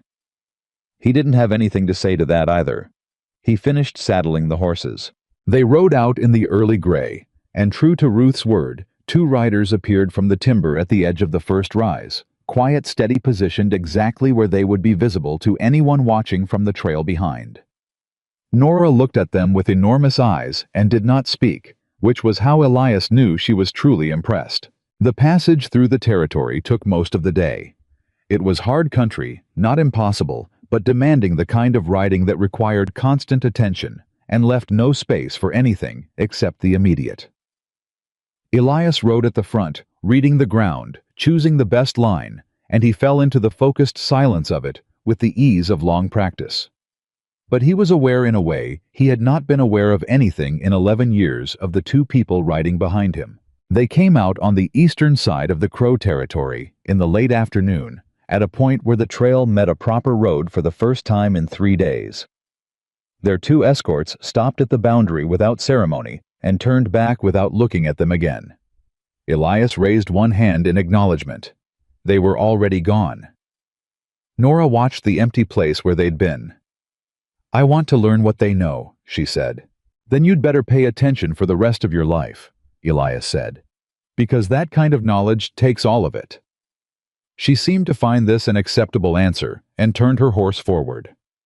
Harlan's Creek was 6 miles east. They could make it before dark. They rode the last 6 miles in a different kind of quiet than the back country, the quiet of something ending, which is never the same as the quiet of something continuing, and all three of them felt the difference without naming it. When the town came into view, Nora let out a breath. When they reached the main street, Maggie said, "Helen's house is on the north end, past the church." When they turned north on the main street of Harlan's Creek, a woman came running out of a house 2 blocks ahead, dark-haired, younger than Maggie, with the same bone structure and the same way of holding herself currently, holding none of herself back whatsoever, as she ran down the street toward them without any apparent concern for what anyone watching might think. "Maggie," the woman called out. "Maggie, I got word you were coming. I got word 3 hours ago from a man who—" She pulled up short when she saw Elias, looked at him, looked at her sister, looked at Nora, looked back at Elias with the specific expression of a woman performing rapid and fairly accurate calculation. "Helen," Maggie said, dismounting. "This is Elias Holt. He brought us from Blue Creek, through the back country." Helen Whitmore looked at Elias. "Through the back country," she repeated. "Through Crow territory," Nora added helpfully. Helen's expression completed its calculation and arrived at a conclusion that she kept to herself. She stepped forward, reached up, and gripped Elias's hand where it rested on the saddle horn. "Thank you," she said, the two words that had weight. "I'd have done it for anyone," he said. "No," she said. "You wouldn't have." She said it plainly, the way a woman says something she knows to be true, because she can see the evidence of it right in front of her. "But thank you for saying that too." Carl Whitmore was waiting inside a lean, careful-looking man with a lawyer's eyes that catalogued everything immediately and a warmth that came through anyway. He gripped Elias's hand in the hallway and said, "Tom Birch sent a rider ahead. We know about Renner." "Then you know about the letters," Maggie said. Carl went still. "What letters?" Maggie reached inside her coat. She laid 4 folded documents on Carl's kitchen table. Carl sat down. He read them the way Elias had, slowly in order, with the expression of a man watching a pattern emerge from what had appeared to be random. When he finished, he looked up. His face had done something complicated and arrived somewhere very focused. "Maggie," he said, "do you know what you're holding?" "I know it's enough," she said. "It's more than enough," Carl said. "One of these names." He pointed to the second letter. "This man is on the Territorial Land Commission. He's been on Gerald's payroll, and nobody could prove it. This letter proves it." He looked at her. "This isn't just enough to stop Gerald's railroad scheme. This is enough to put him in front of a federal court." The kitchen was silent. Nora, sitting at the kitchen table with a glass of water that Helen had pressed into her hands, looked at her mother. Maggie looked at Carl. "Then we use them," she said. "The commission meeting is in 3 weeks," Carl said. "I've got a contact on the Federal Land Board who has been waiting for exactly this kind of documentation. If I can get these to him before Helena—" "3 weeks," Elias said. Carl looked at him. "You know the timeline." "I know it," Elias said. "What do you need from me?" Carl studied him for a moment. "You're a landowner in the Blue Creek Valley." "I am. Blue Creek is adjacent to 2 of the parcels named in this letter, parcels Gerald's been working to acquire. If you testified before the commission about what you've observed in terms of activity on those parcels over the past 2 years—" "I'll testify," Elias said, without hesitation. Maggie looked at him sharply.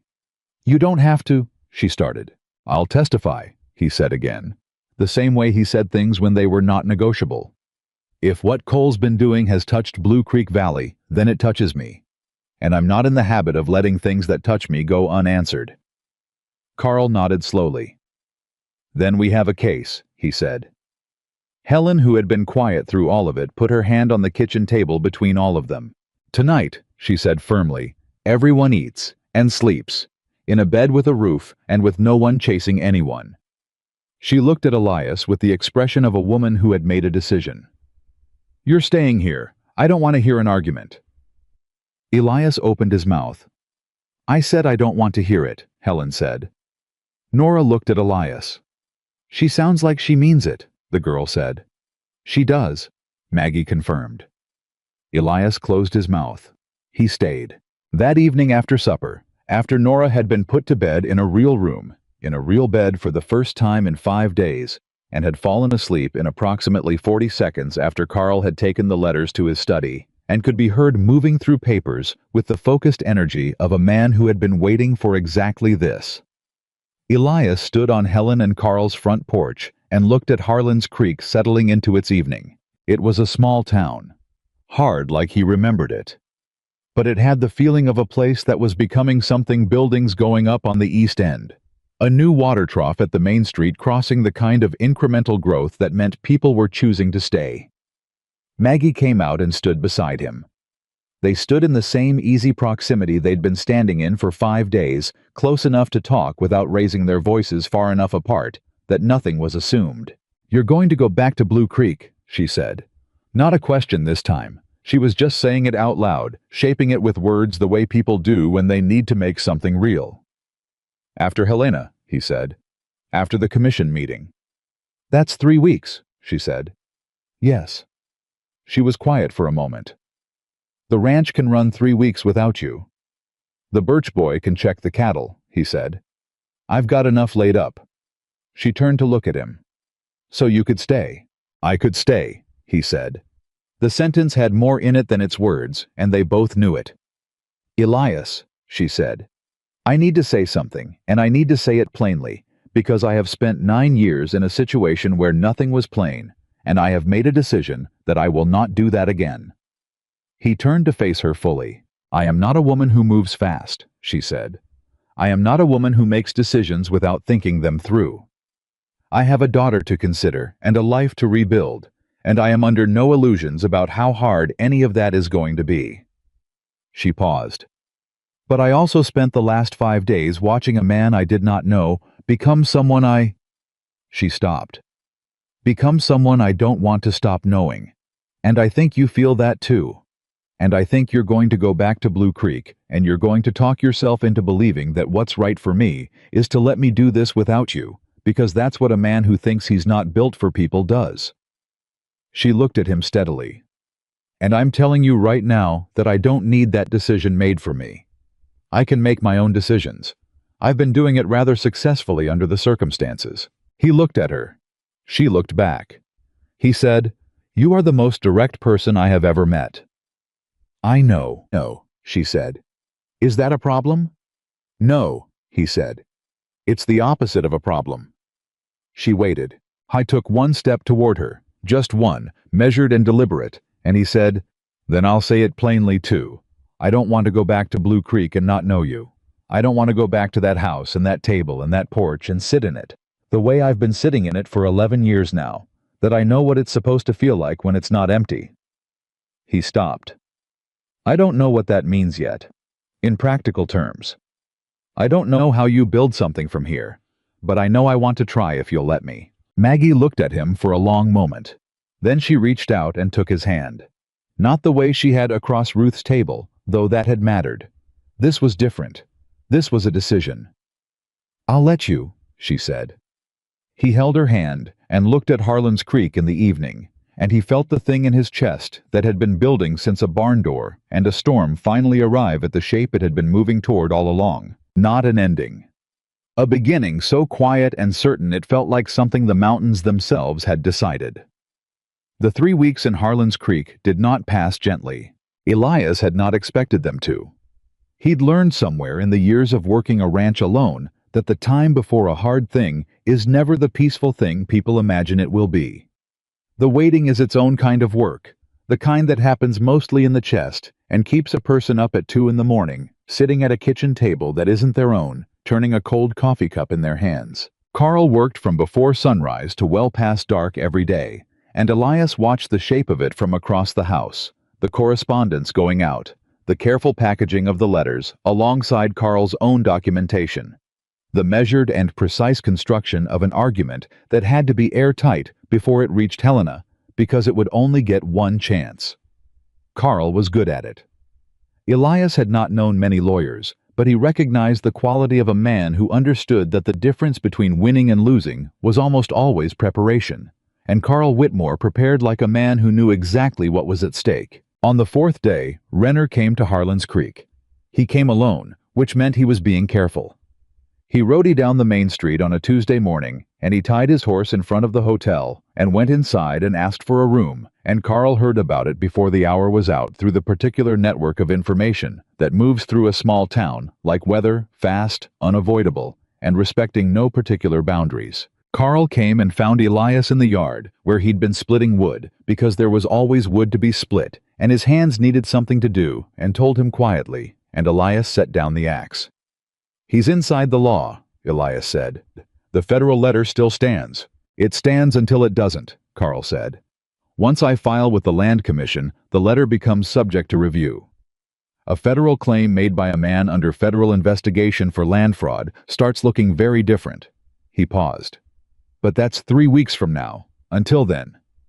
"Until then, he's got legal standing to be here," Elias said. "Yes." They looked at each other. "Does Maggie know?" Elias asked. "Helen's telling her now," Carl said. Elias picked up the axe and set it in the shed and went inside. Maggie was in the kitchen, and she was standing very straight, with her hands flat on the table in front of her, and her face doing the contained thing. The thing where the surface held steady and everything else moved underneath it. Helen had one hand on her sister's shoulder and was saying something low and even. When Elias came through the door, Maggie looked at him. "He's in the hotel," she said. "I know," he said. "He won't come to the house," she said. "Not yet, not openly. That's not how Gerald works. He'll send Renner to establish presence to let me know he's close to make me afraid enough to come out on my own." She said it with the flatness of someone describing a pattern they've watched before. "He's done it before. When I visited my mother the year before she died, he sent a man to sit outside her house for 2 days, just to remind me who I belonged to." The kitchen was quiet. Helen's hand tightened on her sister's shoulder. Elias pulled a chair out from the table and sat down across from Maggie, and he waited until she looked at him directly. "He doesn't know about the letters," Elias said. "If he did, Renner wouldn't be sitting in the hotel. He'd have come straight to the house with the federal letter and taken you before Carl could move." Maggie absorbed this. "So he still thinks it's about control," she said. "He thinks if he puts enough pressure on me, I'll come back on my own, and whatever I took won't matter, because I'll be back under his roof." "That's what he thinks," Elias said. "Which means we don't change anything. Carl keeps working. You stay in this house. Nora stays in this house. And Renner sits in the hotel watching a door that we're not going to open." Maggie looked at him for a long moment. "You're not afraid of him," she said. "No," Elias said. "Most people are afraid of Gerald," she said. "Not of him personally, of what he can do, of how far his reach goes." "His reach doesn't come this far without making noise," Elias said. "And Carl hears everything that makes noise in this town." He paused. "Gerald Cole is used to people who have less than he does. He's not used to people who have something he can't buy." "What's that?" she said. He held her eyes. Nothing left to lose to him. She was quiet for a moment. Then something shifted in her face, not quite a smile, but the thing that precedes one, the change in the air before light arrives. "All right," she said. "All right." Helen exhaled beside her. Nora appeared in the kitchen doorway, having materialized from wherever she'd been with the silent efficiency she'd inherited from nobody and developed entirely on her own. She looked at the 3 adults at the table and performed her customary rapid assessment. "Is the bad man here?" she asked. "His man is here," Maggie said carefully. Nora considered this. The deputy. Yes. Is he going to try to take us? Maggie looked at Elias, then back at her daughter. No, she said. He's going to try to scare us, and we're not going to let him. Nora looked at Elias. Are you going to make sure? Yes, Elias said. She nodded, satisfied, and came and sat at the table and asked Helen what was for lunch. And that was the end of her engagement with the crisis, which was somehow both the most practical and the most comforting response anyone in the kitchen had managed. Renner stayed in the hotel for 4 days. On the morning of the second day, he walked past Carl's house twice on the main street. Not stopping, just walking, establishing that he was there and that he knew where they were. Elias was on the porch when Renner made his second pass. He was sitting in the chair nearest the steps with his coffee, and he watched Renner come down the street, and watched Renner see him, and watched the small recalibration that moved through Renner's posture when he processed what he was looking at. Not the woman alone, not a family without protection, but a man on the porch who was watching him back with the particular quality of stillness that communicates without words. That this ground has been assessed, and the man on it has already decided how far things will go. Renner didn't stop. He kept walking. Elias drank his coffee. On the morning of the fourth day, Renner rode out of Harlan's Creek before the rest of the town was fully awake. Carl heard about it by 8. He came to breakfast and said simply, "He's gone." And Helen said, "Good." And Nora said, "I knew he would." And Maggie said nothing at all for a moment, and then she said, "He's gone to tell Gerald." "Yes," Carl said. "Which means Gerald will come himself," she said. "He might," Carl said. "Or he'll escalate through the courts, file new paperwork, try to get an injunction that forces your return while the federal claim is still active." He looked at her steadily. "But here's what Gerald doesn't know yet. I filed the preliminary documentation with the Land Commission yesterday. Everything we have copies of the letters, my own records, the name of the commissioner who's been on his payroll. It went to my contact in Helena by private courier." He paused. Gerald Cole went from being a man with a legal claim to a man under federal scrutiny overnight. He just doesn't know it yet. The table was silent. Maggie pressed both hands flat on the table in front of her. It was the gesture she made when she was holding something very large, very steady. "How long until he knows?" she asked. "When my contact receives the package," Carl said. 5 days at most. Once Gerald is officially under investigation, any federal claim he's made, through Renner, becomes immediately compromised. Renner would be acting on behalf of a man under federal scrutiny. No judge in the territory will back that up. 5 days, Elias said. 5 days, Carl confirmed. 5 days was both a long time and not long at all, and everyone at the table understood both things simultaneously. The 5 days passed. The way hard, waiting always does. Unevenly with the hours, alternately stretching and collapsing. The ordinary business of the household, continuing around the specific gravity of what was coming. Elias helped Carl where he could and found work where he couldn't. He repaired 2 things in the house that had been broken long enough to be ignored. He split more wood than 3 winters would require. He rode the perimeter of Carl's land property twice, not because it needed checking, but because his body needed the movement and his mind needed the ground. On the evening of the 3rd day, he and Maggie sat on the back porch after supper while the light went out of the sky, and she told him things she hadn't told anyone, not in detail, not in order, but in the way of a person who has been holding something compressed for a long time and is finally in a place where it can expand without breaking anything. She told him about the first year when she'd believed she could manage it. About the second year when she'd understood she couldn't. About the years after that, when she'd learned to navigate it, the ways Gerald's control worked the specific territories of her life, that she'd learned to keep hidden from him the internal life she'd built that he'd never been able to reach because he'd never known it was there. "I kept reading," she said. "He didn't know I was doing it, or he didn't care books he considered unimportant papers, anything I could get. I kept thinking. I kept myself intact. On the inside." She paused. "And I kept watching Nora. She was the part he couldn't calculate. He never knew what to make of her because she didn't behave the way he expected people to behave. She just looked at him. Those eyes. She almost smiled. He hated it. He'd tell her to do something, and she'd look at him for just a moment too long before she did it, and you could see it bothered him, this 8-year-old child looking at him like she was deciding whether he was worth listening to. Elias looked at her. "She is the most remarkable child I have ever encountered." "She is," Maggie said.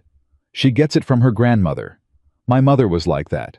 She saw everything and said exactly as much as was necessary, and not one word more." She paused. "I think that's what I want for her. That kind of clarity. The ability to look at the world as it actually is and decide what to do with it." "She already has it," Elias said. Maggie looked at him.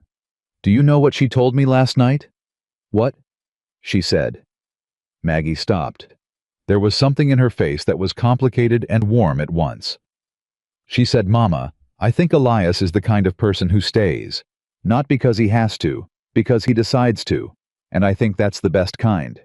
She paused. Then she went to sleep. The quiet between them had that quality again, the full kind, the kind with texture. "Smart kid," Elias said. His voice was not entirely steady, and he didn't try to make it so. "She is," Maggie said. He looked at her. She looked back at him. And he said, because 5 days of waiting, and 3 days of Renner, and 9 years of what she'd carried, and 11 years of what he'd carried, had reduced everything to its actual shape. "I'm not going back to Blue Creek alone, Maggie. I want to say that clearly. I'm going back, but not alone. Whatever that means for you and Nora, whatever time that takes, and whatever it looks like, I'm not going back to that house to sit in it by myself. Not now that I know what it's supposed to feel like." She was very still. "That is a large thing to say," she said. "I know," he said. "I've been a long time getting to it. I didn't want to underdo it." She looked at him for a moment that stretched into something permanent. Then she said, "Ask me properly." He understood her immediately. He didn't require clarification. He stood up from the chair. He was not a man who'd practiced this, had never had occasion to, had long ago stopped imagining he would. But he stood up and turned to face her fully, the way he faced everything he'd decided was worth facing directly, and he said, "Come to Blue Creek, you and Nora, not as guests, not temporarily. Come and stay. Help me figure out what that house is supposed to be. Because I think you know, and I think I'm ready to know it too." Maggie stood up. She was not a woman who cried easily. He'd learned that. She had the discipline of someone who'd learned to process things internally and completely before they reached her face. But there was something at the edges of her eyes now that she didn't try to conceal. "Yes," she said, simply, the way she said things when they mattered most. He reached out, and she came the one step forward that closed the distance, and he put his arms around her, and she pressed her face against his shoulder, and they stood on Carl Whitmore's back porch in Harlan's Creek, Montana, in the summer of 1887, and the thing that had been building since a barn door, and a storm, and a woman who asked to stay, and a man who almost didn't open the door, arrived finally at itself. The 5th day came with a telegram. Carl received it before breakfast, and read it twice, and came to the table and sat down, and looked at all of them and said, "It's done." The room held its breath. "My contact received the package," Carl said. "He took it directly to the commission chair, who took it directly to the Federal Land Board. Gerald Cole was served notice of federal investigation this morning in Billings." He paused. "Every federal claim filed through Renner is suspended pending investigation. The commission is convening a special session before the Helena meeting to review the fraudulent purchases, and the commissioner named in the letters—" He stopped. "He's already resigned." Helen made a sound with her hand pressed to her mouth. Maggie sat very still. Nora looked at her mother. "Is it over?" she asked. "Not entirely," Carl said honestly. "Federal investigations take time. Gerald will fight it. He has lawyers and money, and he'll use both.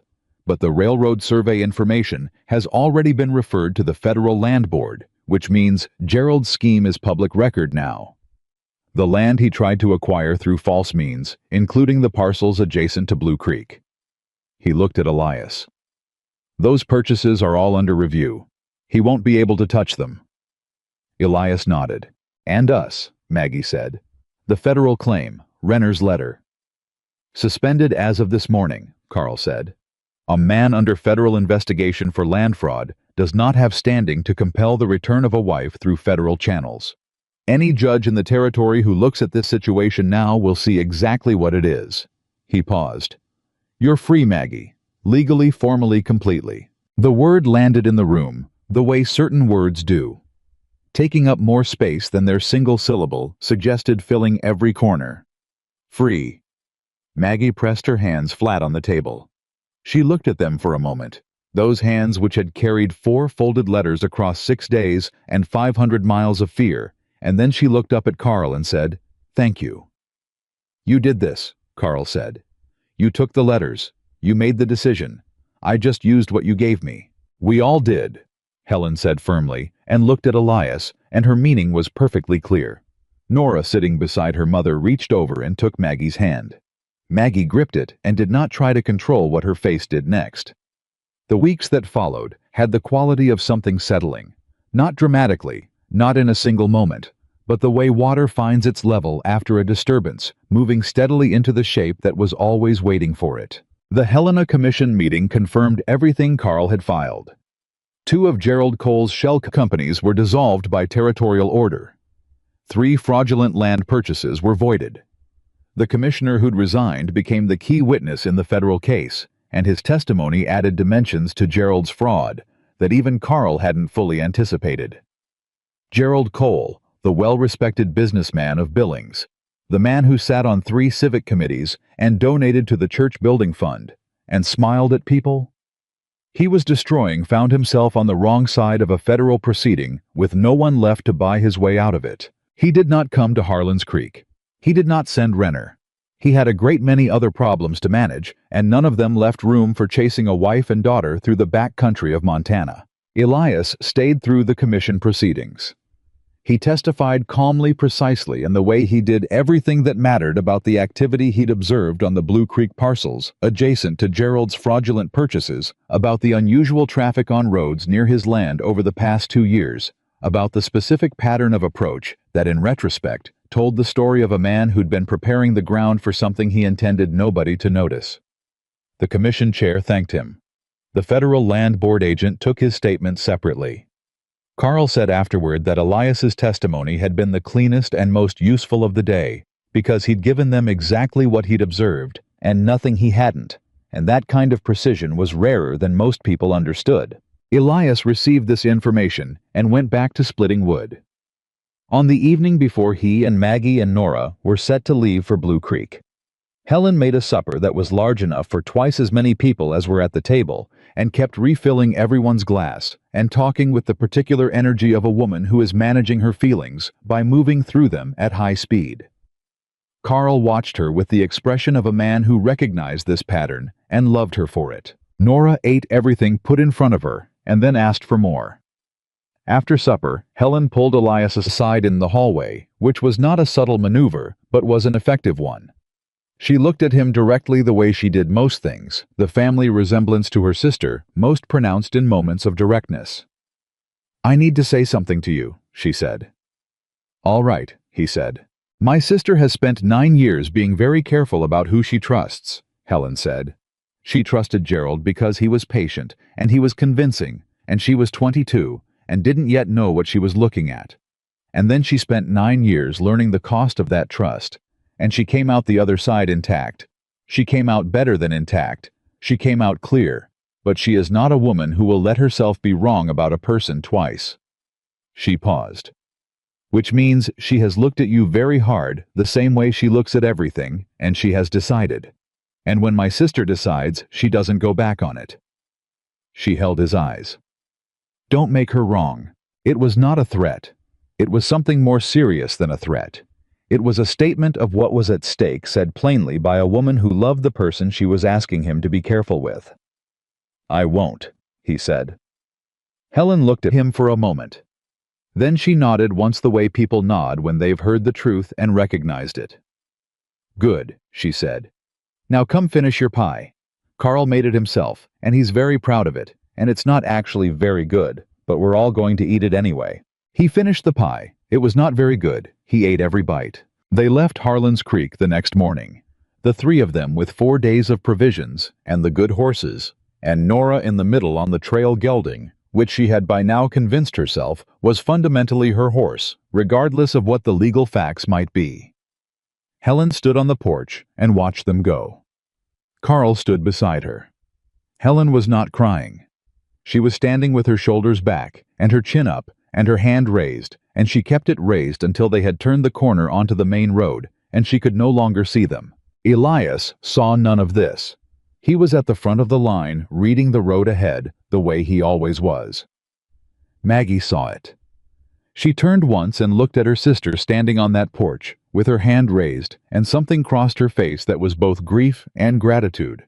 In the same moment, the specific emotion of someone leaving the people they love towards something they've chosen, which is never simple and is always worth it. She turned back to the road. They rode. The way back to Blue Creek was not the backcountry route.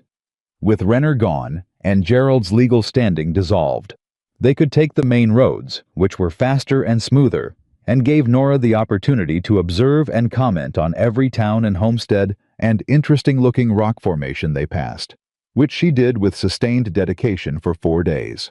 On the second day, somewhere on the open road between one small town and the next, Nora pulled her horse up alongside Elias and rode beside him for a while in companionable silence. He let the silence exist without filling it because he'd learned that was the right thing to do with her. Eventually she said, "Is your barn the same one from the storm?" "Same one," he said. "Does it still have the stove in the back?" "Still has it." "Good," she said. "I liked that stove." She was quiet for a moment. "I liked the horses too, the gray one and the brown one." A pause. "I'd like to continue my conversations with them." "They'll be glad to hear it," Elias said. She seemed satisfied by this and fell back into silence. Then, "Are we going to be your family?" He rode for a moment without answering. Not because he didn't know the answer, but because the weight of the question required him to be careful with how he gave it. "If you want to be," he said. Nora considered this with the seriousness she applied to all important matters. "I do," she said, simply, the way her mother said things when they mattered most. He looked at her, this remarkable, serious too, old for her years girl, with her small hands on the reins and her back straight in the saddle, and he felt something move through him that had no precedent in his experience and needed none. It was its own thing entirely. Complete. "Then that's what we'll be," he said. Nora nodded, satisfied. She moved her horse back to the middle of the line, and Elias looked at the road ahead and felt for the first time in a very long time that it was going somewhere worth going. They arrived at Blue Creek Valley on a late afternoon in early September, when the summer was just beginning to think about becoming something else, the light going gold and long, the air carrying the first suggestion of what was coming without being willing to commit to it yet. The valley looked the way it always looked to Elias, coming back to it like the thing in the world that recognized him most completely. He stopped on the rise above the ranch and looked at it. He had stood on this rise 100 times, 1,000. He had looked at this ranch and felt what it was to have built something with his own hands and his own years and his own stubbornness. He had felt on every one of those occasions something like satisfaction. He felt that now. But underneath it, sitting in a place that had been empty until very recently, was something else. Something that the satisfaction had never had beneath it before. He heard Maggie's horse come up beside him. She looked at the ranch below. At the barn, the same barn where she'd knocked 3 times in the rain, where a man had opened a door he'd been keeping closed for 11 years. At the house with its clean lines and its empty porch and its kitchen table with 3 chairs. At the pasture where the horses stood in the late light, heads low and quiet. "It's a good place," she said. "It's going to be a better one," he said. She turned to look at him. He turned to look at her. And in the long gold light of early September in the Blue Creek Valley, with Nora's voice coming from behind them, asking if the gray horse would remember her, something that had been broken for a long time on both sides of this moment, arrived at the shape it had always been moving toward. They rode down. Nora went straight to the barn. They heard her from inside the house, having what was clearly a reunion with the gray horse conducted entirely in the serious conversational register she reserved for things she considered important. The horse, by all available evidence, was glad to see her. Maggie stood in the kitchen. She put her hand on the table, that table with 3 chairs, and looked at it for a moment. Then she looked at Elias. "Where do you want me?" she said. Meaning the kitchen. Meaning supper. Meaning the practical arrangement of this evening, this first evening. He understood all the layers of the question. "Right here," he said. "Exactly here." She held his eyes for one moment. Then she turned to the stove. His stove, their stove, and she built a fire the way she had that first morning, competent and certain, as if she'd been doing it in this kitchen for years. He sat down at the table, the chair that faced the window. The one he'd never sat in before because it had always felt like someone else's chair. He sat in it now, and it fit him exactly, and he understood that the reason it had always felt like someone else's chair was because it had been all along waiting. Nora came in from the barn with hay in her hair and the particular brightness of a child who has been exactly where she wanted to be. She looked at Elias at the table. She looked at her mother at the stove. She looked at the 3 chairs around the table.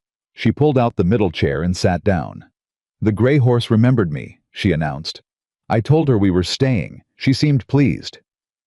"I'm glad," Elias said. "She'll want extra apples," Nora said, "for the emotional significance of the occasion." "I'll get some in town," he said. Nora nodded gravely. Good. Supper was ordinary.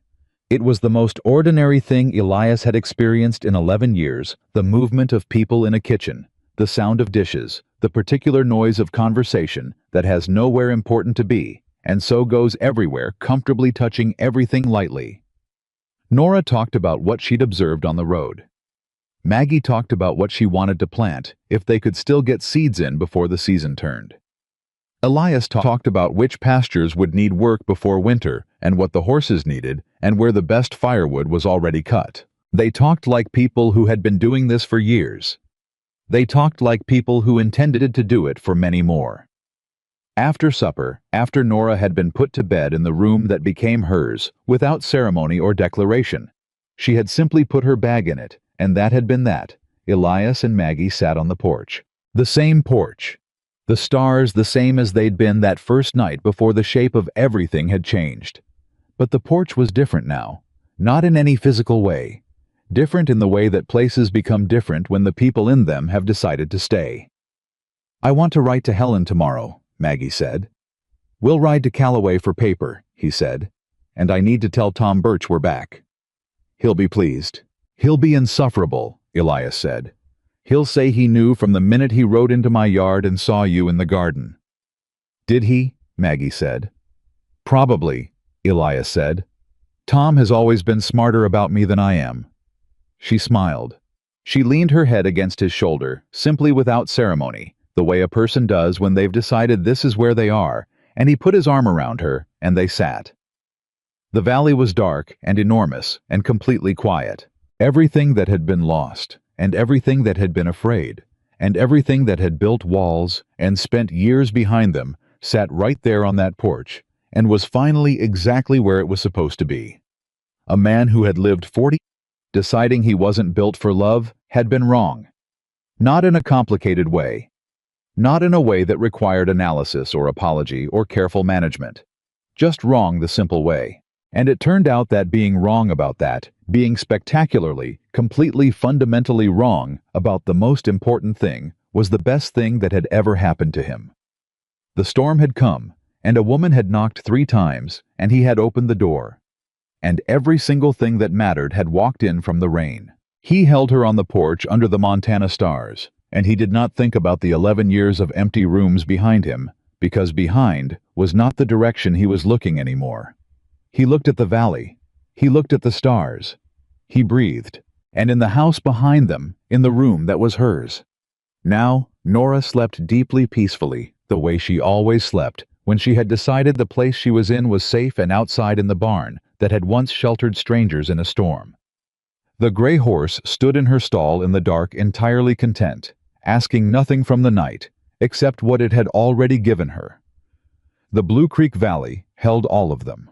And this time, when Elias looked at his ranch, at the fences he'd built, and the pastures he'd shaped, And the barn that had stood through every storm this country could throw at it, he did not see a man's monument to surviving alone. He saw home. Not because it had changed, because he finally